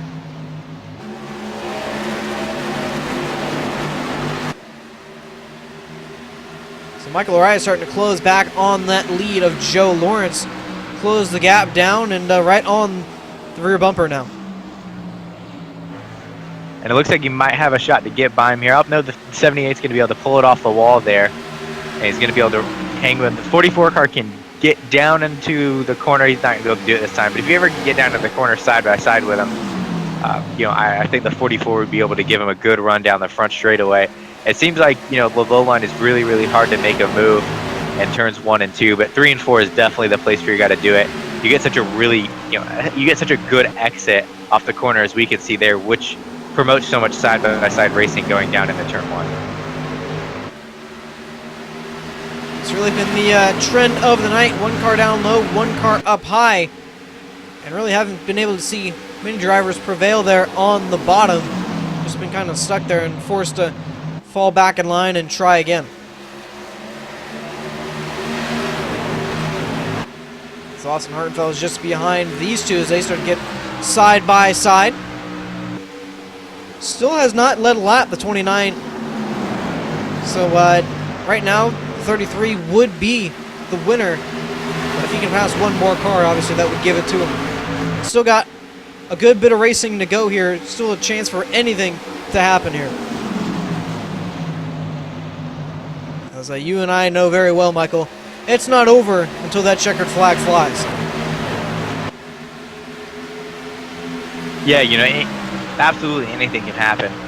Like I said, there's still a shot that Larai could win the race. So you never really know, and it's something you gotta stay tuned for. We got about 75 laps left, so we're getting there. We're past halfway, and it's been a really good race so far. And you can see now it's turned into a 3-way battle for the lead there. As Hartenfels is there and starting to work on the 44 of Laria there. As quickly as I say that, Laria is going to get to the inside of Joe Lawrence there and fight for that position once again. One thing I find very interesting is the 33 car kind of backed off his pace a little bit from earlier on. He's cars that were a little slower than him. Early on in the race, he's kind of backing up to them. I wonder if his battle with his teammate in the 29 car kind of taught him something a little bit, where they were battling so much they ran their tires off and everybody else was able to catch them and start to make moves. Again, speaking as the 94's in the wall. And he's going to lose a lot of momentum there, and good number of positions there. Falls back to 7th. See how much he can regain there. He's got a run on the 24 Davis there. And we'll get to the inside as they head into 3.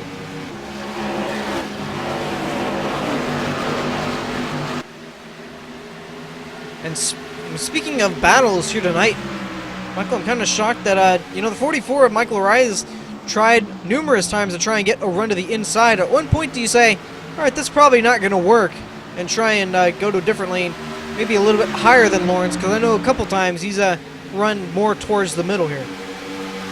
Well, the problem is you really got to figure out where you get a run. Kind of like I said earlier, you don't really get a good run off the bottom in 1 and 2, 3 and 4. If you can just if you get the guy in front of you just off the lane just a little bit, you can really roll the center and make a really good exit going down the front straightaway. So it's going to be the front straightaway, in my personal opinion, where the pass is going to end up being made unless the 78 car makes a mistake. But the 44 car is also, wasting a little bit more tire than the 78 run on that low line, trying to get clean air. So I don't know. It's extremely difficult. We've seen Lariah go to the outside before. We know he's not afraid to try it. But like I said, there's 71 laps left.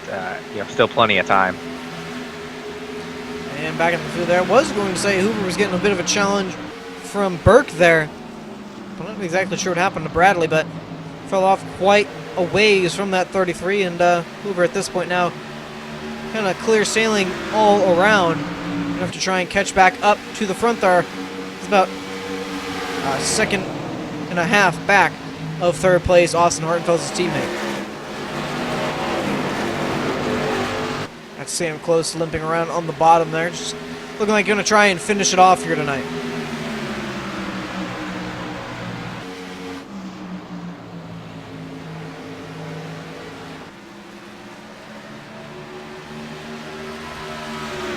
May see a run here with the 44.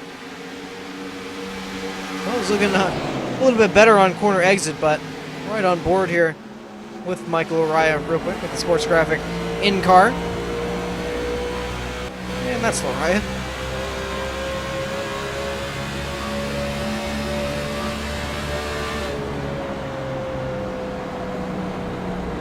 Yeah, I mean, like I said, these guys are so even right now. I'd kind of like to see the 44 car, if he ever got in front, if he'd be able to pull away. Because normally when a car can stay with the front car, it's in clean air. It means he has a little bit faster, lap time. So, I don't know, man. This one's different to call. This one's difficult to call here.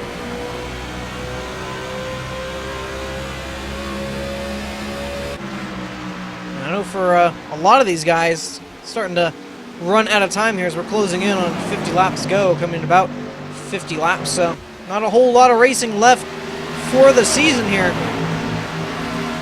But that's still a lot of time for anything to happen. I saw in the back just a little bit, Hartenfeld's getting caught up with a bit of a battle from the 51 once again. Raleigh Grant Davis just behind him as well.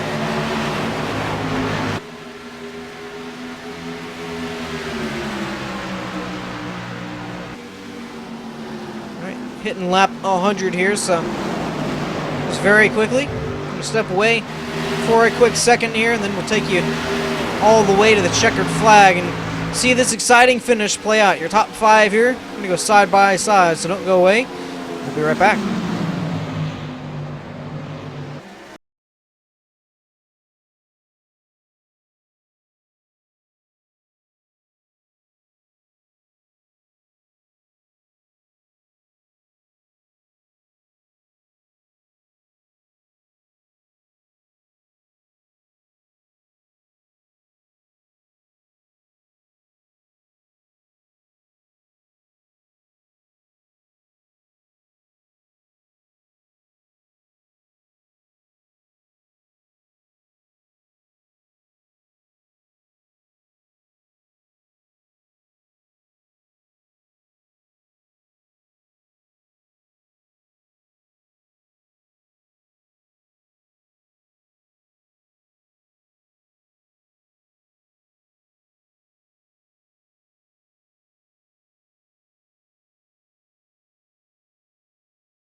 Caution out here at Homestead Miami Speedway. The 45 of Carl Shedd involved. Not exactly sure what happened here, but take a look at what brought out our caution here tonight.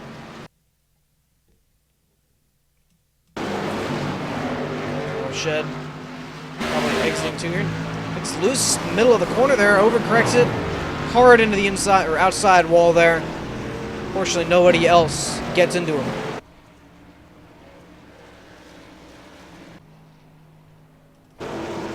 What a shame for Carl Shedd. A stellar season looking like it's not going to end on the high note that he had wanted.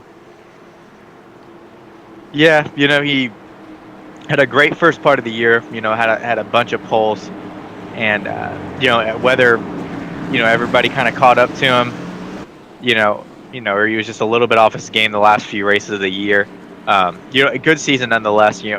Especially running with these guys, got that win at the All-Star race. It wasn't that regular season win, but regardless, he still beat some of the best, and it was a good season throughout. And I don't think that damage is going to be race ending, but I think he's going to be on pit road for a little while, and I don't think that car is going to be too competitive afterwards. So, as you said, Sad was running very well here tonight as well. Just unfortunate that little overcorrection there is looking like what's going to finish it off. And I think Austin Hartenfels, he is going to get off first. Thought he took 2 tires there for a second, but that was just a stellar pit stop. 13.6 seconds, the stop. Yeah, and there goes his lap lead that he needed to get back even, with Corey Hoover, if it ever came down to that. So, but right now he's in the lead. Gonna see if he can run away with it. As we said, can change so often here, and obviously that's going to be one of the big changes there. Hartenfeld is going to get his lap back and will be your leader here on the restart. Hasn't been out front all night. Now showing his face. And obviously not going to need to win the race here tonight. At least we don't think so quite yet, but obviously doesn't hurt to get the victory and the championship here. While we have the time, just a quick race recap on what we've seen here tonight. So far, 5 cautions here tonight for 14 caution laps and 9 lead changes. That's a fairly high number of lead changes here for a mile and a half. Don't normally see that too often. Yeah, it's the chase. I mean, it's the last race of the year. The aggression is ramped up for sure. We've definitely seen that here tonight. A lot of these guys seem like not holding back, and for those 4 guys going for it all here tonight. And all 4 of those guys still running and still with a fairly good shot at the win, or for the championship, I should say. Michael Wright seeming like, at the moment, going to come up just a little bit short there, even with the great night he's had. I'm sure he came in to tonight knowing it was probably going to be a long shot as well.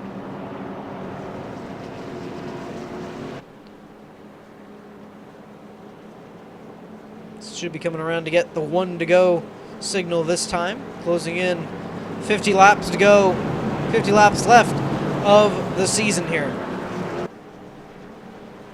Yeah, this puts a 24 right on the 33 car's back bumper. So they were pretty, even the last run, I got to say, giving the 33 short run speed, so definitely different situation for the 33, being 5 back from his teammate, who's the leader. So we're definitely going to see some aggressive moves out of the 33. Probably like we saw earlier on in the race, making that 3-wide move early. It's just going to be the question of, with those aggressive moves, how long do you keep doing that? Knowing as we get later into the run, closer to the checkered flag, intensity going to start picking up. And you mentioned it earlier, going to be a lot less holes to try and stick your nose into.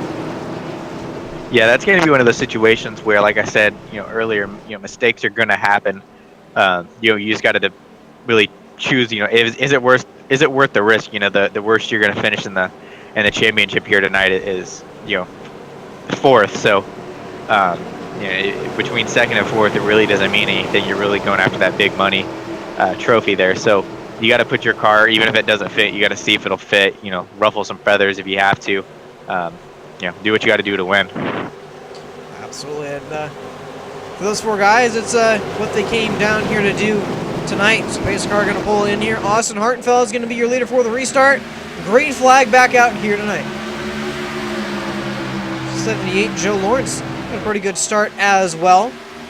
Didn't let the 29 get too far out in front. Close side-by-side battle back there between the 94, I believe that's the 51. The 33, Corey Hoover just behind them. You know, and another not so good restart from the 24. You know, he had a chance there being underneath the 33 and just couldn't capitalize and even lost some ground through this early lap. Yeah, 7th at the moment. Championship rival just ahead. It's got pretty close there between the 94 and the 33 that time around.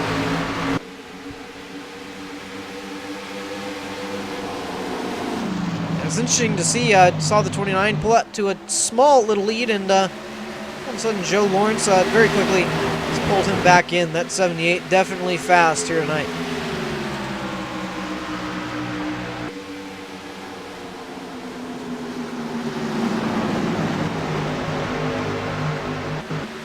I've been talking about Michael Araya all night. Bradley Burke's starting to sneak into the picture here, running 4th at the moment, just behind his teammate. I don't think it'll be too long before he starts to challenge for that 3rd spot.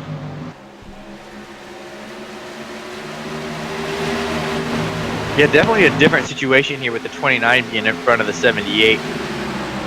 You know, if the 44 car can, you know, really close onto the back of the 78, with the line the 78 is choosing and the line the 29 is choosing, it could really open the door for the 44, you know, to make a really good run.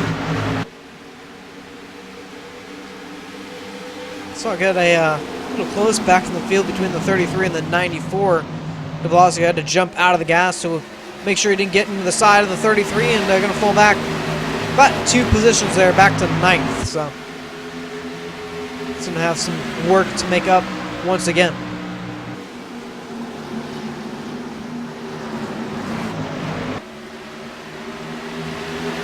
And up front, Hartenfeld's not leaving that middle groove. Seaman, really throughout the season, Hartenfeld has been all the way towards the bottom, or at least as close as he can, and still keep up the speed. And kind of seemed like that high side a bit better here tonight. See if he jumps up out there or up there at all here tonight. If he's a bottom feeder here. Yeah, you know, definitely a different line, but here you kind of got to switch it up, especially, you know, with how defensive the track really is tonight. You can run that high side, and as long as you can roll that center really well, you have a really good shot of keeping that guy behind you. You know, like I said, now the 44 car is kind of creeping back up on the 78. So we have a 3-way battle for the lead. And it looks like the I was going to say that maybe the 29 is going to slip up there and let the 78 get underneath them, but looks like we're going to go through the whole situation of you know, trying to do a different line than the leader, but ultimately ending up following him down the straightaway. And that's really been the trend of the night. Really that middle, or that, yeah, the middle groove where these guys are running, not really working, but Joe Lawrence to the inside as they head into turn 3 there. Side by side. Lawrence all the way down to the bottom, see if he can get a good run off. Oh, and the 29 car gets really loose. He did, and the 44 going to try and take advantage of that. As we take 50 laps to go here in the season finale tonight. Michael Araya almost a little slip up there to the 29. Very close as they come off turn 2 there. These guys get racing. Oh, a little blink there from the 29. Oh, and I think, not sure if there was actually any contact there, but I got very close between the 29 and the 44 there. I think there was a little bit of neck code on the 29, the little blink he had.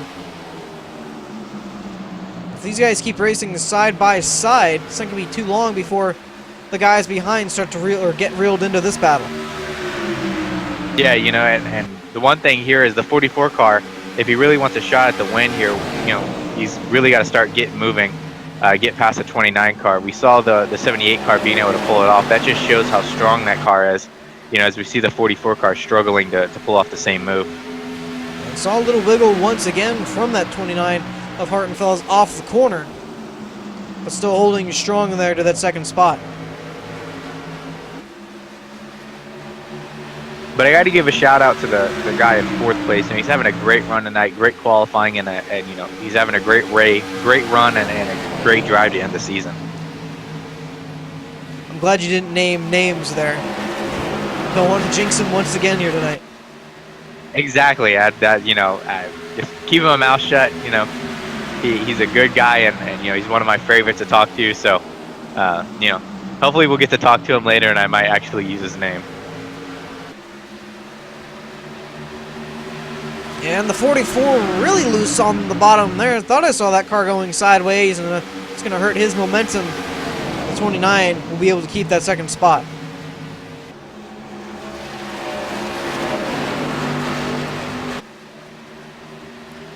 Little wiggle once again from the 29 off the corner there. So as we close down to it, 46 laps to go at the moment. Hartenfels would be your champion at the end of it all here tonight. Again, Michael Araya, it's been a good night so far. It just hasn't had the luck go his way, if you will, to be able to scrape up those 14 points, or all of the 14 points here tonight that he needed to be able to get his name back into championship contention here. Yeah, you know, and the one thing is that I'm watching is, you know, Austin Hartenfeld's really, you know, has really just come alive really on these mile-and-a-half tracks, you know, in the latter part of the year.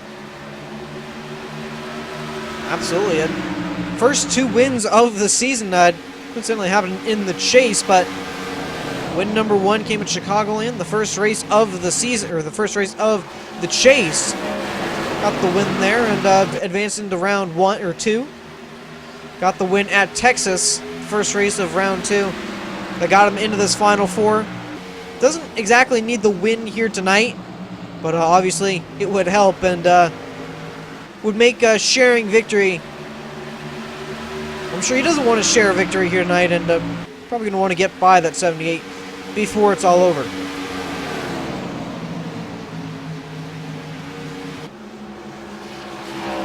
Man who's been running in front of that 29 all night, now back in fifth, the 33 of Corey Hoover. Not sure if he's just lost some speed in that 33 or if he's taking it a little bit more cautiously here with the tires after seeing that 29 and him battle so hard earlier and lose a bit, I'm sure, of the grip on the tires. Yeah, you know, this is the farthest we've really seen all three competitors, you know, be at this point of the race, you know, the largest points deficit. So, you know, whether the guys were holding back a little bit at the beginning or Austin Hartenfels has just kind of figured out a little bit more here towards the end. You know, the championship picture for now is starting to get a little clearer. And the one exciting thing about how they all came into points here, Michael, one caution, one shakeup on a restart, it could all change with the 33 out in front, possibly the 24 out in front. All of a sudden, you're championship leader. For sure, and one thing we really got to look into perspective now is we're going to have to make one more green flag pit stop to finish this thing off. So definitely going to have to be something that we got to watch and see when everybody comes down pit road.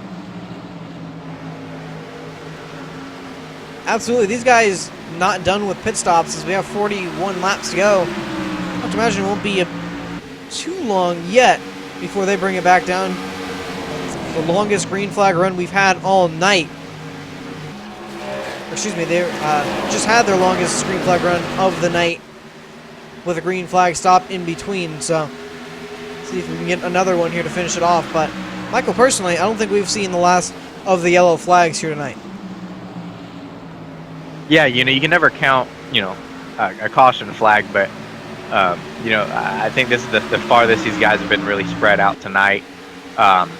You know, and I don't know, as much as I want to see a late race caution, you know, it'll definitely be interesting with this fuel strategy on who goes when and, you know, really what everybody kind of goes with.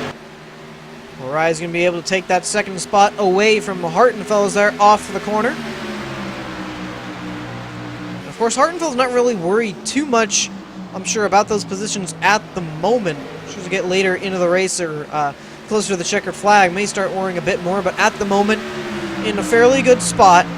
The man closest running for that championship just behind the car behind him, so position back. Yeah, it'll be really interesting to see if the 44 Michael O'Reilly can start to run down the 78, or if they kind of, keep those same lap times and kind of stay, an even distance from each other. And Joe Lawrence been on a roll here tonight. And thought it may come down to a most laps led bonus point, but it's looking like that's going to go to Joe Lawrence here. 64 laps led here tonight, but still a lot of racing left to go here, as the 29 looking like he tried to chase down the 51 of Bradley Burke there to try and hold that position.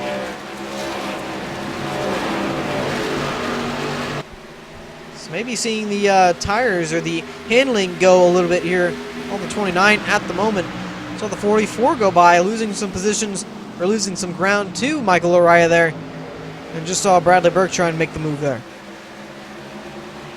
Yeah, what an impressive run from the car that's in, 4th place right now. I got to give it to him. I must say, the lap car that just went by the U19 of Jacob Adams, didn't notice the sponsor until now. And kind of a fan of the sponsor he's got on the side of that car and on the front, and just kind of trying to get out of everyone's way at the moment. Yeah, it's funny. I just took it up close. Yeah, that is a good one, and I got to commend the guy. He's doing a courageous thing, and looking at his family first, which is really cool. And I think he deserves all the the support he needs and stuff like that. I've met him a few times, and he's definitely a great gentleman.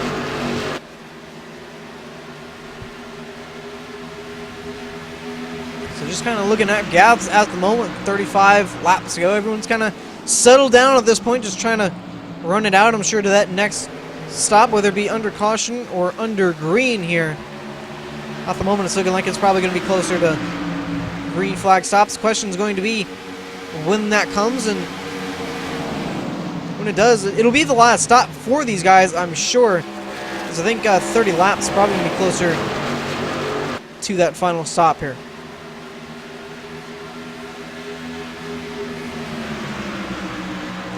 These guys have only needed to make one green flag stop all night, so I think like we're closing in on our second one here.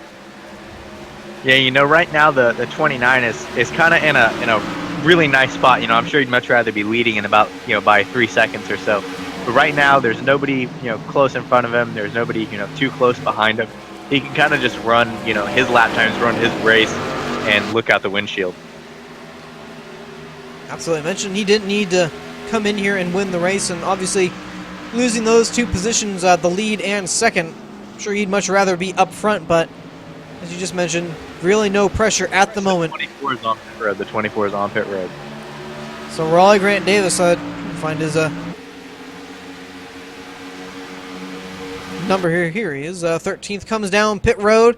It's looking like he is the lone man to bring it down. All right, so 33 laps to go. See our first taker here. How long before we see the rest of the field now?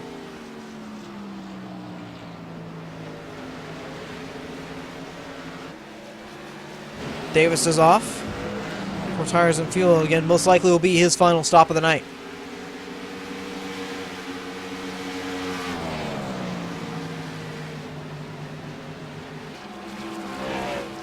Yeah, not looking like anyone else is going to bring it down pit road. So definitely a gamble here to get those tires, early on. We're gonna have to see how that, pays off for him later on. He could be hoping for maybe a quick yellow. Once he got these tires on, maybe a quick yellow after everybody else makes a pit stop while he has that track position. And I'm sure caution flag would be his best friend, and what a lucky break that would be. And the 44, his teammate Michael O'Reilly, now bring it down pit road as well. It's looking like he will be the only one. No, do see, I think that's Corey Hoover. Yes, we'll bring it down as well here. 31 laps to go. Hoover, looks like he was just about to lose the handling of that car as he brought it down.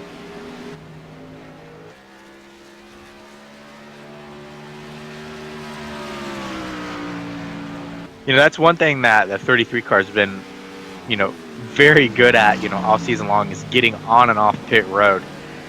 He's been able to nail it getting in. Sometimes I think he's speeding, and he somehow slowed it down. So I'd probably have to say him and Shane Terrian probably have the best pit road entries, of these guys here in UpperEdge. Now the top four bring it down. 78, Joe Lawrence, Austin Hartenfels, Bradley Burke, and Joseph Tice, all coming down. Adam de Blasio staying out there to lead a lap. Yeah, one thing I noticed right there is that the 78 brought it down the lap after the 44 car did this time. He didn't want to give him that extra lap like he did before and lose that first position. It was the 24 car right on the outside of the 44. But, he definitely gained some spots. We're going to have to see what he gives up here on these a little bit older tires. And a lot of these guys are already making their stops, but quite possibly for these four, the most important pit stop of the season. Obviously, it's looking like they all made it out cleanly here with no problems. Yeah, I think right now the 24 car, what he needs is these guys run, 5 or 6 more laps and, have a quick caution, and then they all bring it back down, pit road again and go from there. Because I think even, I think he's just going to get ate up with those few laps on his tires.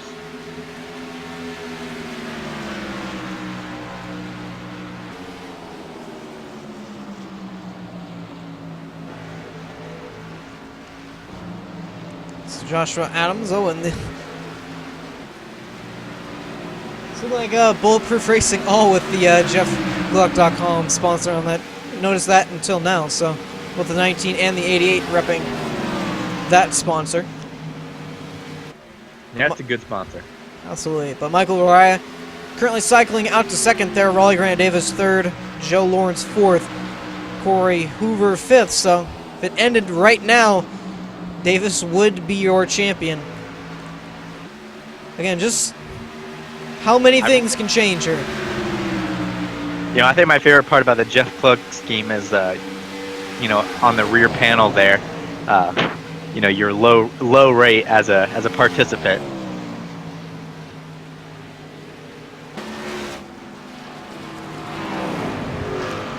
The last time Joshua Adams was left on the track as leader, got a lucky caution to save him. 25 laps to go. Mentioned, don't think we've seen the last of our yellow flags. Possibly, maybe another lucky one here in his future. At this point, I think these guys are so far spread out that we may not see another one here. Yeah, definitely going to be a barn burner running down to the end here. And with that, these two teammates once again battling nose to tail, glued together once again. It'll be interesting to see how long they race each other side by side. At this point in time, they really got to run each other as hard as possible. It's getting down to the race where there's, less than 20 to go at this point.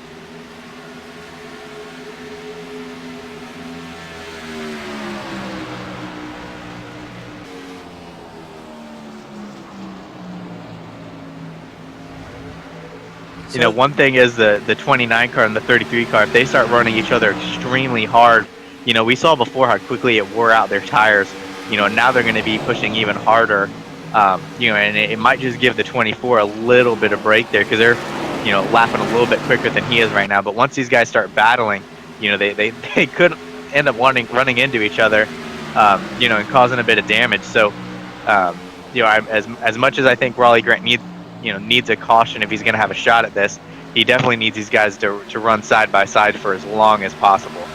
Yeah, I was going to say, he needed to hold on to that position with the 78, or in front of the 78. He loses that. Right now, it's a tie between Corey Hoover and Raleigh Grant Davis. And that tiebreaker is going to have to go a bit far back to decide who would get that, but you can see those two, even running side by side, are quickly closing that gap. As you said, I think it's going to need a caution to catch back up here. Well, unfortunately, the 78 car needs to be in between the 33 because the 24th car hasn't led a lap tonight. Yeah, absolutely. And So right now, the winner of the championship, even if they run like this, is the 33 of Corey Hoover.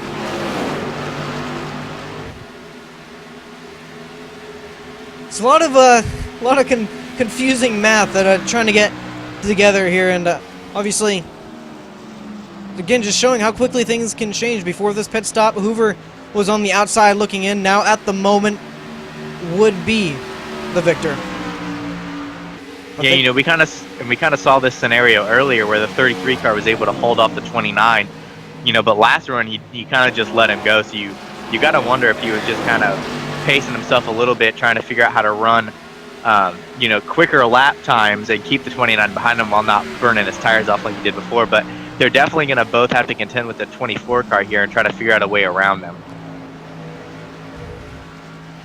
And well, you pointed that out, Michael, that the 33 would be in the lead. I forgot that Grant was 1 point back at the start of the race. I was creating a much more exciting picture in my head, thinking they were all tied for the lead there. So, believe me, I wish that was the case. That'd be very entertaining. If that was the case now, Lariah would be the victor, running second at the moment. But unfortunately, it came down, or not unfortunately, but it came down to these final 3 races to decide the victor. And you can see there the gap has closed between Davis and Hoover. And as you mentioned, this position not really going to matter, but... Yeah, you know, but it's very interesting that they're all running right here. And like I said, a late race caution, you know, will really change anything. You know, as long as the caution, you know, comes before, you know, lap 160, you know, and they run those, you know, 5 caution laps, it's really one thing can happen and another. So, you know, don't count, you know, anybody out at this moment. You know, it's still a long way to go. The 33 car tries to go high there to get by the 24 and really slips up there, letting his teammate by. I think that was an extremely, you know, big move there and a really bad mistake that might have cost the 29 a shot, or the 33. Sorry, there's so many cars on my screen. The shot at the victory. And he got so loose in turn 2 there, and the 29 going to get by. Remember, the 29 did lead a lap, so at the moment, he would be out in front by a point over the 33 of Hoover there. Actually, I believe 2. 17 laps to go here left in the season. That is the battle for the championship right here.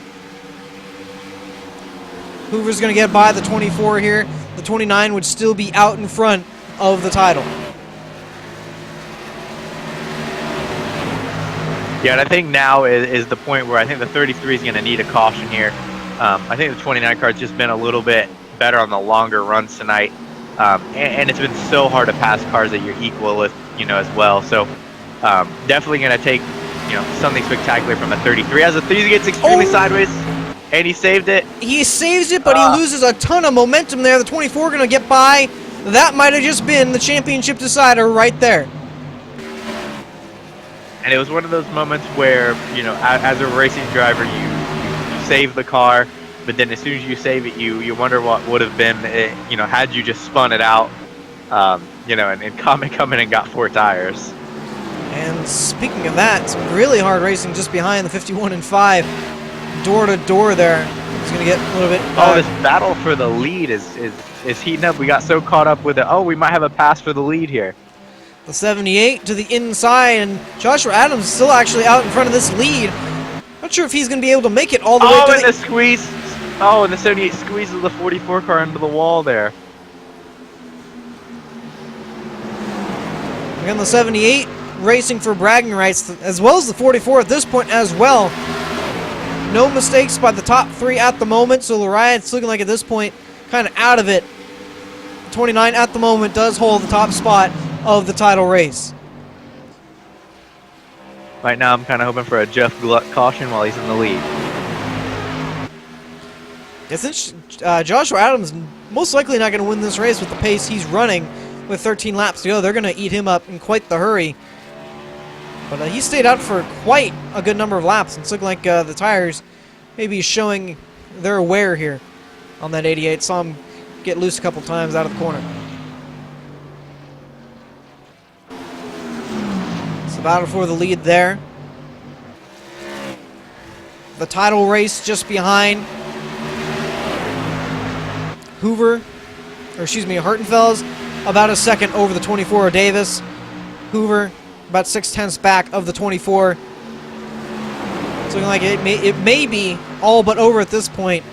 But again, that elusive caution may change everything. And they're catching that 88 in quite the hurry here. But while they do that, still racing very hard for what will be the lead, the 78 and 44. Yeah, I don't think I've seen the 44 of Michael Araya been challenged this much all season long, when he's been in the lead. Again, the 78 won last week at Phoenix, trying to go back-to-back to finish this season off. The lead, or what will be the lead, just right in front of him for that second victory here. To the inside once again. We've seen him be on the outside all night long. Yeah, what's funny is he's right now he's in the position that the 44 car Michael Araya has been, most of this race, stuck on that bottom groove trying to deal with that high side. But I feel like the 78 is just a little bit better on the high side than the 44 car. This 88 will play a factor, as I thought. The 44 going to get stuck behind. Joe Lord's going to take advantage of that. He gets set to the lead. And I saw that coming with the 88 on that high side. Now Araya going to have to fight back to try and take this lead back. 9 laps to go remaining on the season. Yeah, that was a questionable move there. Knowing those guys were so much faster, knowing they were, up the racetrack. He really should have just pulled down to the lowest lane there and give those guys a room to run side by side, because he really kind of messed with the finish of the race here. Regardless of who wins, it was shaping up to be a really good finish. And now we're gonna see if the 44 can claw his way back up there. And just behind, I believe the 19 Jacob Adams, Joshua's teammate there, maybe on a bit fresher tires. See if that plays any sort of factor, or if he's just gonna let these guys race for these final 8 laps. 29 Austin Hartenfels just getting by the 88 of Joshua Adams there, just behind. Hartenfels again, the championship leader, 2 seconds over the 24 Davis now.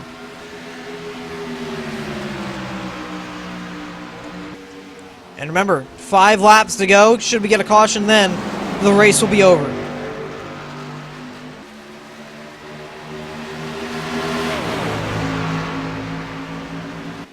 Yeah, it was definitely not. Austin Hartenfeld probably surprised us the most. In the middle of the season, picking up that win at Chicagoland and then coming into the chase and really, between him and Hoover, just having no problem going from round to round. Absolutely. The 29 has had absolutely no problems. He's won the first race of each round to get himself in to this final 4 here. And the only wins he got were in the postseason. Winless the beginning races, then they go into the chase, and he goes on a hot streak. Really, the whole RCA Racing team as a whole went on a hot streak once they headed into the chase.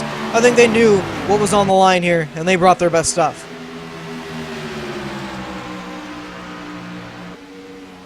5 laps to go here. That really, goes for both the 29 and the 33 there. Just spectacular job getting through the rounds. Neither one of them having an issue. I think the closest they were to failing out was, I don't know, probably about 20-25 points. Yeah, absolutely. They did have 3 cars enter the chase. Unfortunately, the 28 Ryan Dyson knocked out in round 1. But they've carried the banner all the way through to round number 3, and it's looking like they're going to be able to take it home in a season that began dominated by Flat Out Motorsports, Michael Araya and Raleigh Grant Davis. People started to catch up. Corey Hoover showed his strength through the regular season and into the postseason. Austin Hartenfels pointed his way in, and kind of surprised us all when he got the win at Chicagoland. Well, I say surprised, but he had done very well on the mile and a half. Was winless finally got that win. And the win at Texas kind of came as a surprise as well, as that was Michael Uriah's race to lose, and unfortunately, he did lose that one. Gave it to Austin Hartenfels, who was a second-place car really all day, had the lead at some points, but there was just no beating Michael Uriah. And comes into tonight, we thought Corey Hoover was going to be the man to beat with the hot streak he's been on. And Hoover has just actually lost another spot. Davis, as well as Davis, as Adam de Blasio going to go by. 2 laps to go, remaining at Homestead. It's looking like this 78 of Joe Lawrence is pulled away from the 44 of Michael Uriah. Yeah, I think that, the lap car really ended up hurting the 44 car there. He made another run back at the 78, but ultimately they were, they're just too close on speed to really make a move there to try to go for the victory, as we go to 1 to go. White flag is out. One more lap of the 2016-2017 London Recreational Racing Cup Series season here. I believe right now, if the 24 of Raleigh Grant Davis can just hang on to the 4 spot, I think he will be the second place finisher if I do my math correctly. Into 3. Joe Lawrence, the win last week at Phoenix. Going to make it back-to-back here as he comes off turn 4. He'll get the win at Homestead, Miami, but Austin Hartenfels off turn 4. He is your champion. He wins the 2016-2017 London Recreational Racing Cup Series title. Well deserved. He put on a really good show here in the in the chase, and that's really where it all boils down to and matters anyway. So good run. Ended up being the best car here. The championship for tonight. The 33 of Corey Hoover's teammate congratulated him on track. Hoover was so close to getting it. The little slip off turn 4 is what made the difference. 78, Joe Lawrence already doing his burnouts. The 29 going to join him.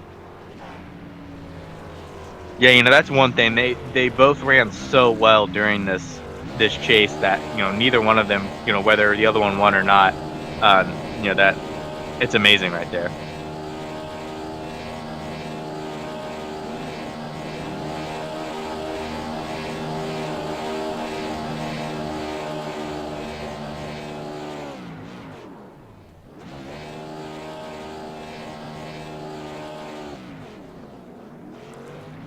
And it looks like it'll be a toss-up on who wins the second place in the championship award, because I believe with them being 1 down and Corey Hoover leading that 1 lap, I believe him and Raleigh Grant Davis are tied for second in the championship. Oh, and this is cool. The 78 and the 29 dueling burnouts here on the front straightaway.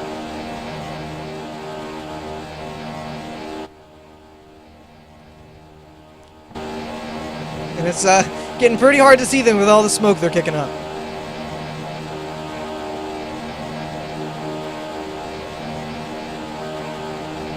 I've tried that before, and that's pretty difficult to do. You got to lock on just at the right angle. Absolutely. Especially for this long as well. But definitely, somebody that I, like I said, wouldn't have thought would have been the championship contender come the end of the year. But, I think we kind of saw a little bit of his, early season potential when he was running with Lariah at Atlanta there, running that low lane where everybody else was running the high lane.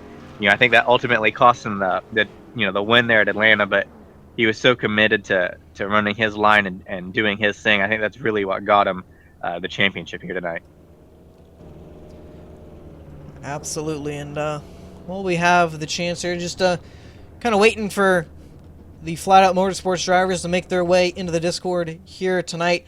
We'll speak with our winner here really quick, the 78 of Joe Lawrence. Hope we don't cut in on anything important here. All right. Oh, Joe, you got us? Oh, yeah. All right, well, back-to-back wins here to finish out the season, and it seemed like it was going to be a battle between you and Michael Uriah this whole race, and it seemed like the lap traffic may have solidified the win for you here tonight, but definitely a fast car. Oh yeah, for sure. Me and Austin practiced a lot this week, and we were really trying to work on our speed, and it definitely paid off. We got him a championship, and I got the win. I definitely got lucky. It's been really hard to hold the car underneath someone off turn two. So at that moment in time, I knew if I could get it to stay underneath them, I was going to be able to pull off what I did.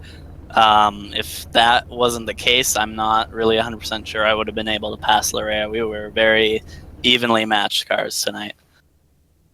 Yeah, that was one of the things that I was kind of pointing out throughout the races. You guys were never more than a second apart all night, unless one of you got stuck in traffic.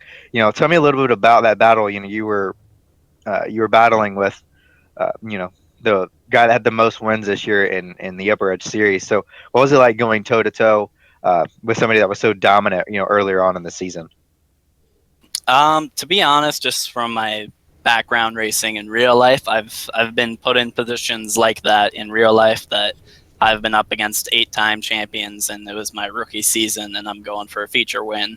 So I've been there before, and the pressure is definitely there, but I've gotten used to it, and usually I can perform. It was just whether or not I would have had the enough to get by him in the end. But it was definitely going to be interesting, and I saw him pit early there, and I called an audible and threw it in the next lap because I knew if he got too far out front, there was no chance I was catching him again. Well, it's definitely a well-deserved win, and we're excited to talk to you. Thank you. I'm always excited to be here. Definitely means I'm doing good. Absolutely. So again, yeah, congratulations. 2 back-to-back wins. I knew it was coming, or the first win was coming anytime soon, and I didn't think the second one would come quite this quickly, but congratulations. Win here tonight and on a great season. Yeah, it definitely. Hopefully, we're looking to try and do a full season next year, so hopefully this puts good momentum into the start of next season for me. All right, so still waiting for those two guys. While we have some time here, we'll run through where everybody finished here tonight, and then we'll talk to the man who's going to come home, I believe, second here tonight in the standings. Going to have to do a little bit of math here, but so Joe Lawrence going to get the win here tonight. Michael O'Reilly going to come home just that short in second. Austin Hartenfels, the championship, and finishes third here tonight. Raleigh Grant Davis fourth. Adam de Blasio fifth. Corey Hoover sixth. Bradley Burke 7th, Joseph Tice 8th, Joshua Adams 9th, Ryan Dyson going to round out the top 10 there. Oh, okay. And so Nick Massey going to come home 11th, Tom Story 12th, Jamie Dyson 13th, Jacob Adams 14th, Carl Shed 15th, Samuel Close 16th, Michael Fennelson 17th, Trevor Apollo going to round up the field in 18th, then the mysterious number 0 in 19th. So still a bit of waiting here. So we'll bring in the second place finisher here tonight, the 33 of Corey Hoover in the standings. At least we believe. Corey, you got us? Yeah, I got you. All right. Don't have official word quite yet. Believe you come home second in the standings here tonight. The beginning, it was looking like it was going to be all you and going to come home with the win. The little slip off turn 4, was that the difference maker? Yeah, I think the self-spin in the beginning really, it mixed me up a lot. Austin's in here too.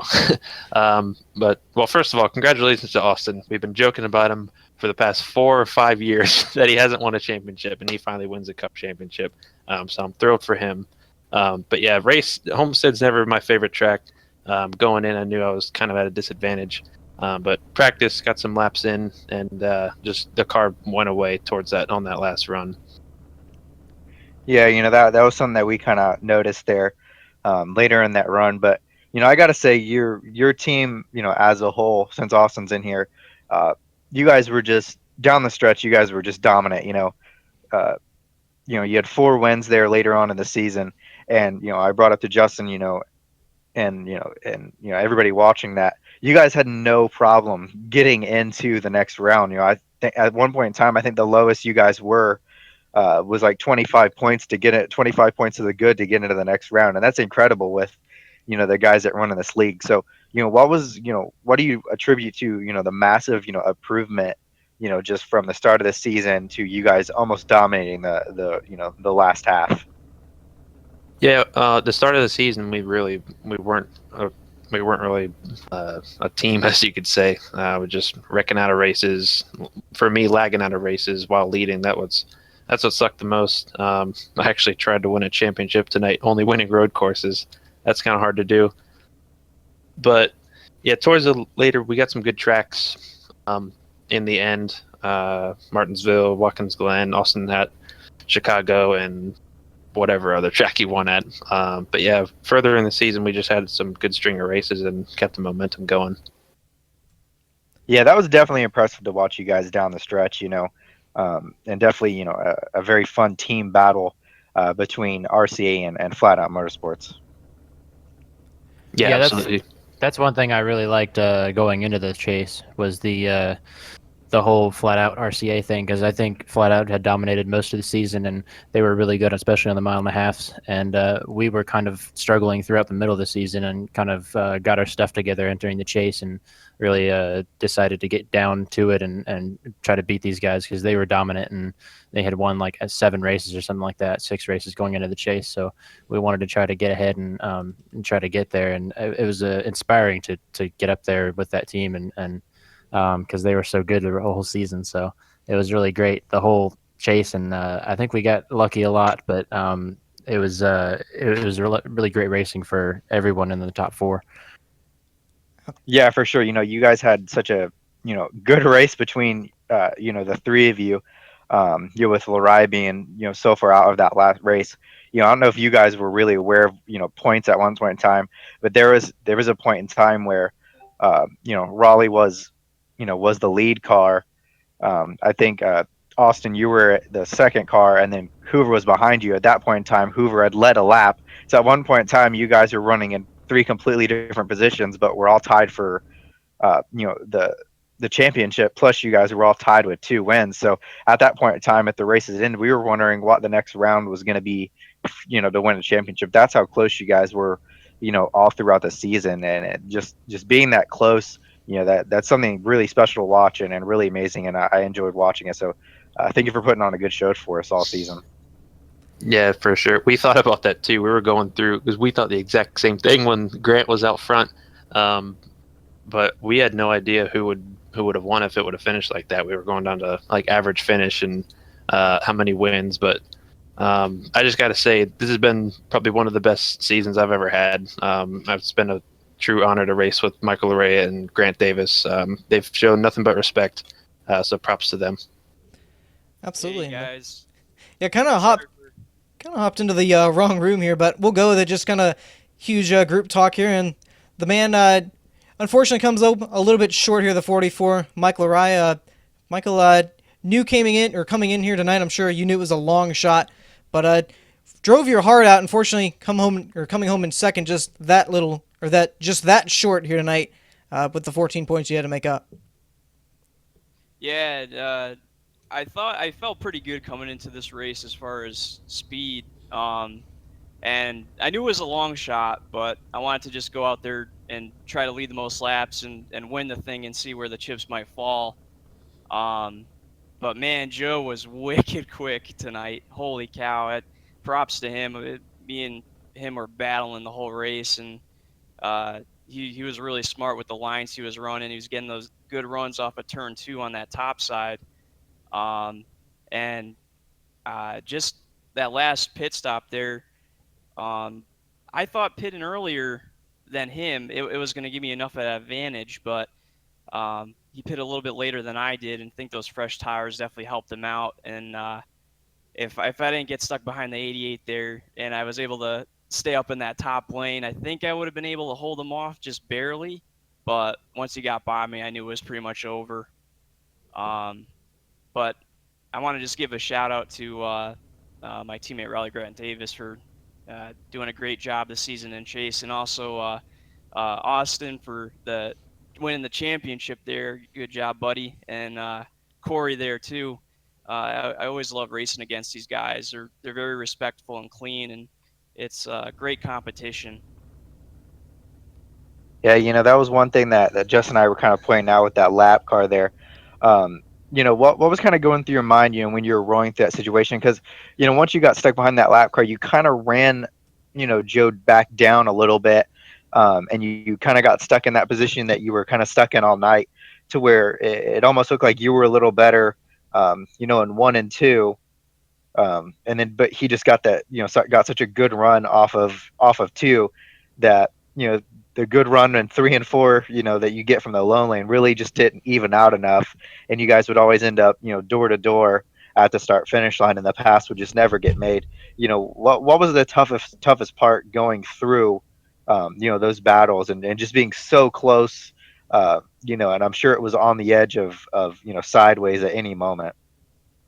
Well, towards the end there, uh, man, we were both sliding like crazy. We were racing very hard. I could see his back end wiggling, mine was wiggling, and just when he got by me there, I knew he was going to run the top. So my hope was, man, he's going to run the top. I'm going to have to try to maybe make something happen in that middle low lane, and hopefully he'll slip up, and I can just get enough of a run going into turn 3 on the bottom there, and well, it'll be a drag race. But um, it's pretty much when the tires wear out and you're trying to catch somebody, you want to get the power down earlier than they are, but it's so hard to do it because you risk wrecking yourself. So um, you're on that borderline edge of either going really fast or wrecking. So I just knew I had to be really smooth and hope that he slipped up. That was basically what I was waiting for to happen, but he didn't.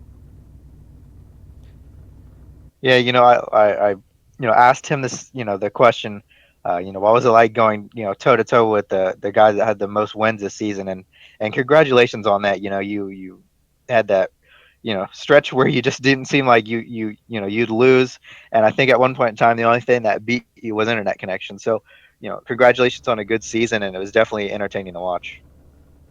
Yeah, thank you very much. I I got to give a shout out to you guys for doing the broadcasts all year long. It's always awesome just to look back and watch some of these races. I'm definitely going to want to go back and watch this one for sure with Joe and myself battling that many laps. But I wish the best to you guys in the future. I really appreciate what you did for the league.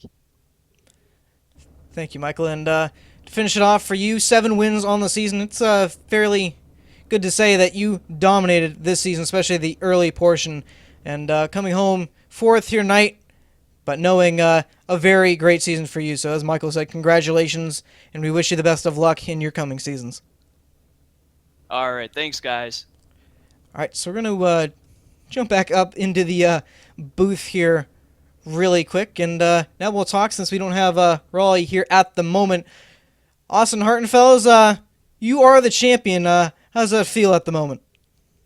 It feels great. It's it's been a long time. I've been in UpperEdge since the start on iRacing, and I've come second, I think, 3 times in the championship. So I've been in this situation before, and I've been really trying hard to get it. And I'm really glad that it came in the Cup Series. It was a lot of fun this season, especially with the flat out guys and my teammates. So it was a really great championship battle. And for there for a second, like you guys were talking about, we were tied all in different spots. It's crazy because if you thought about it, we would be tied in like every category, and we would go down to like the last tiebreaker. So it was an insanely close battle, and I was very, very honored to be in that and able to come out on top. And speaking of your teammate, really glued to Corey Hoover all night. I want to get your take on that battle all night because it seemed like at times you guys getting side by side kind of lost some time to the guys in front, but other times it was more catching in front. Yeah, he ran the top side really well. I think he even admitted I was faster on the long run, and if I were to get by him, I would pull away. And we saw a few times, I think he just kind of struggled off the corner on 4. So I would be behind him, and he would run the top, and he would hold anyone off on the top. He's one of the hardest people to pass, especially on the top. So trying to pass him And honestly, sometimes I wasn't even trying to pass him. I was just trying to ride behind him and like, try to catch the guys in front of us. But the way that he was running and the way that I was running, I ended up next to him anyway because I was running a little bit lower than he was. So, but it was a lot of fun. We were both having fun. It was tense. It was stressful because of the championship situation, but it was a lot of fun to race him like that. And those cars were really on edge tonight. So especially off the corner, it was pretty loose. It was like almost a twitchy loose. So it was a lot of fun. It was. I came close a few times to really dumping it. Not with Corey. I think Bradley Burke was behind me, and I almost tapped the wall and almost tapped the 51. So that was a close call, probably the closest of the night. But and then especially those last few laps, I think we were almost three wide. The three championship guys, there's the 33 and the 24, and I.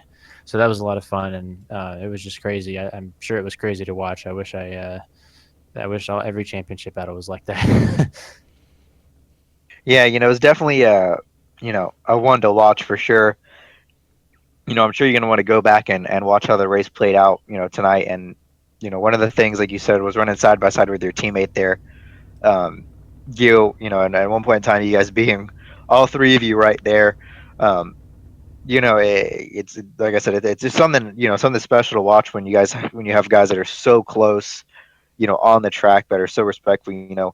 We saw Corey go over the line one spin out, and somehow nobody hit him, going down the back straightaway, and you guys were inches away from each other sideways at, more than I could probably count tonight. So congratulations, definitely well deserved. I think, we weren't too sure, about you at the beginning of the season, but, I brought it before Atlanta. I think Atlanta, you really proved something to me and really showed, how good you really are. And this is definitely well deserved, and you definitely hold your head high. Great race and great season. I appreciate it. Thank you very much, and thank you guys for the broadcast. I love going back and watching all the races. I think I've watched probably almost all the races with one or two. So, and it's really fun to watch. I watched the whole thing all the way through, and it's you guys do a great job at broadcasting and commentary and everything like that. And I really appreciate everything you did for the league, like Michael said. So, thanks, guys. And thank you. And Thank you. again, the champion here tonight. Congratulations on a fantastic season, and we wish you the best of luck in your coming seasons. All right, Boom, you too. confetti. All right, congratulations again. And that is going to wrap it up for us here tonight and for the season. The London Recreational Racing Cup Series powered by Road Life. The season finale, and that was sure a nail biter, Michael. Really throughout the whole race and until the very end, we didn't know who that champion was going to be, as we said at the very top of the show. Yeah, definitely. Probably one of the best battles, for a championship that I, for one, have been a part of. And two, have seen. So, it's incredible. Like I said, they finished right next to each other. At one point in time, they all had the championship won, regarding on different strategies. Um, you know, Austin Hartfeld, down the line was the dominant car. Early on, it was, the 33 Corey Hoover that seemed like he could go up there and run at the lead with those two tires. It seemed like his car was actually better on two tires than it was on four the rest of the night. I kind of wonder if that pit stop and took that two kind of messed up his rhythm when he got newer tires on. And then Raleigh Grant Davis, that strategy, bold strategy, pitting so early on compared to everybody else. And, it worked out. He came home, one spot shy, but definitely a great season for, UpperEdge, the sponsors, London Recreational, and, just everybody involved in putting this together. And it's been such a pleasure up here with you, Justin. I greatly appreciate you letting me talk and having some fun. Absolutely. And one quick thing before we go, the racing we saw here tonight, just a whole recap on the season. This is no different from what we saw at the beginning of the season or throughout. These guys have raced hard but clean and raced with a lot of respect, and that's what made this season so enjoyable for both you and me. I'm sure you'd agree. And really, again, no different from what we've seen all season, but tonight, a lot more on the line than it's been all season. Absolutely. There's not a race that, I could go back to, that I say that I haven't enjoyed. We've seen caution-free races, we've seen caution-mired races, we've seen cautions. We've seen road courses with some cautions, with some action happening. It's been a great season. It's never a dull moment. How often can you say that probably one of your favorite races of the year was a caution-free race? It's very rare, and that's just how good these guys are. To be able to do it at one of my favorite places at Atlanta, to go caution-free and just be on the edge at every second, and to be as good as they are, to be respectful as they are to everybody else. It's just something special to watch, and I'm very glad I was a part of it. Absolutely. And again, final race of the season here. Before we go, just a quick thank yous to a few people. First off, Ryan Dyson, obviously the man who puts this whole league together, the man who got us on here on iRacing Live to broadcast to all you guys here on the front page of iRacing.com. Thank him very much for this opportunity here to broadcast such an incredible league, the UpperEdge Racing League. No, he made some changes, and obviously they were for the better. And if you thought this racing was good, you'd have haven't seen anything yet here. Their next seasons are obviously going to be more really exciting here, and it's only going to get better. They've done a lot of great changes here, and again, thank you to Ryan Dyson and Raleigh Grant Davis as well. He contacted me before the season started asking to broadcast this league, and if he didn't, this whole deal wouldn't have gone on. So Raleigh Grant Davis, I thank you for this opportunity and reaching out to us to do this. And of course, Michael Skinner up here with in the booth with me, week in and week out. A few weeks missing with some technical difficulties there, later weeks there. But Michael, I thank you so much for joining us up here, or joining me up here, I should say, and calling it each week. You do a great job, and again, can't thank you enough. And so yeah, that's go ahead. Yeah, man, it's been a pleasure, and like you said, when you got contacted about it, and I did that first race with you, and you asked me to come on. It was extremely enjoyable, and the weeks I missed, were weeks I wish I hadn't, with certain circumstances and a lot of computer issues, but I'm glad I got to figure it out for one of the best races of the year, and glad we could finish it out strong, and I had a blast. Thank you. Absolutely, and one quick shout out as well. Race Clark started the season out with him, the first race there. We thank him for his contributions to here with the UpperEdge Racing League and helping broadcast that as well. Can't forget him, the man who's really helped me put this whole deal together as well. So that's going to finish up the season here for the London Recreational Racing Cup Series. 3 races left for the Hardline Truck Series. That's going to finish off our whole schedule here on Full Throttle TV. One thing to mention, not going away forever here, just going to be stepping away for a little bit. I hope to see you again in the future, of course, with Michael Skinner, and I hope to call a few more races in the future. Just have to see what our whole plan is there. Nothing really definite we can say at the moment, but again, thank you to all those people, and of course, Michael Skinner, we thank you. And for one more time, I'm Justin Kolb. We thank you for watching. Congratulations, Austin Hartenfeld is the champion here tonight. And hope to see you Wednesday night to finish off the Truck Series. And hope you all have a great night as well. Have a good one.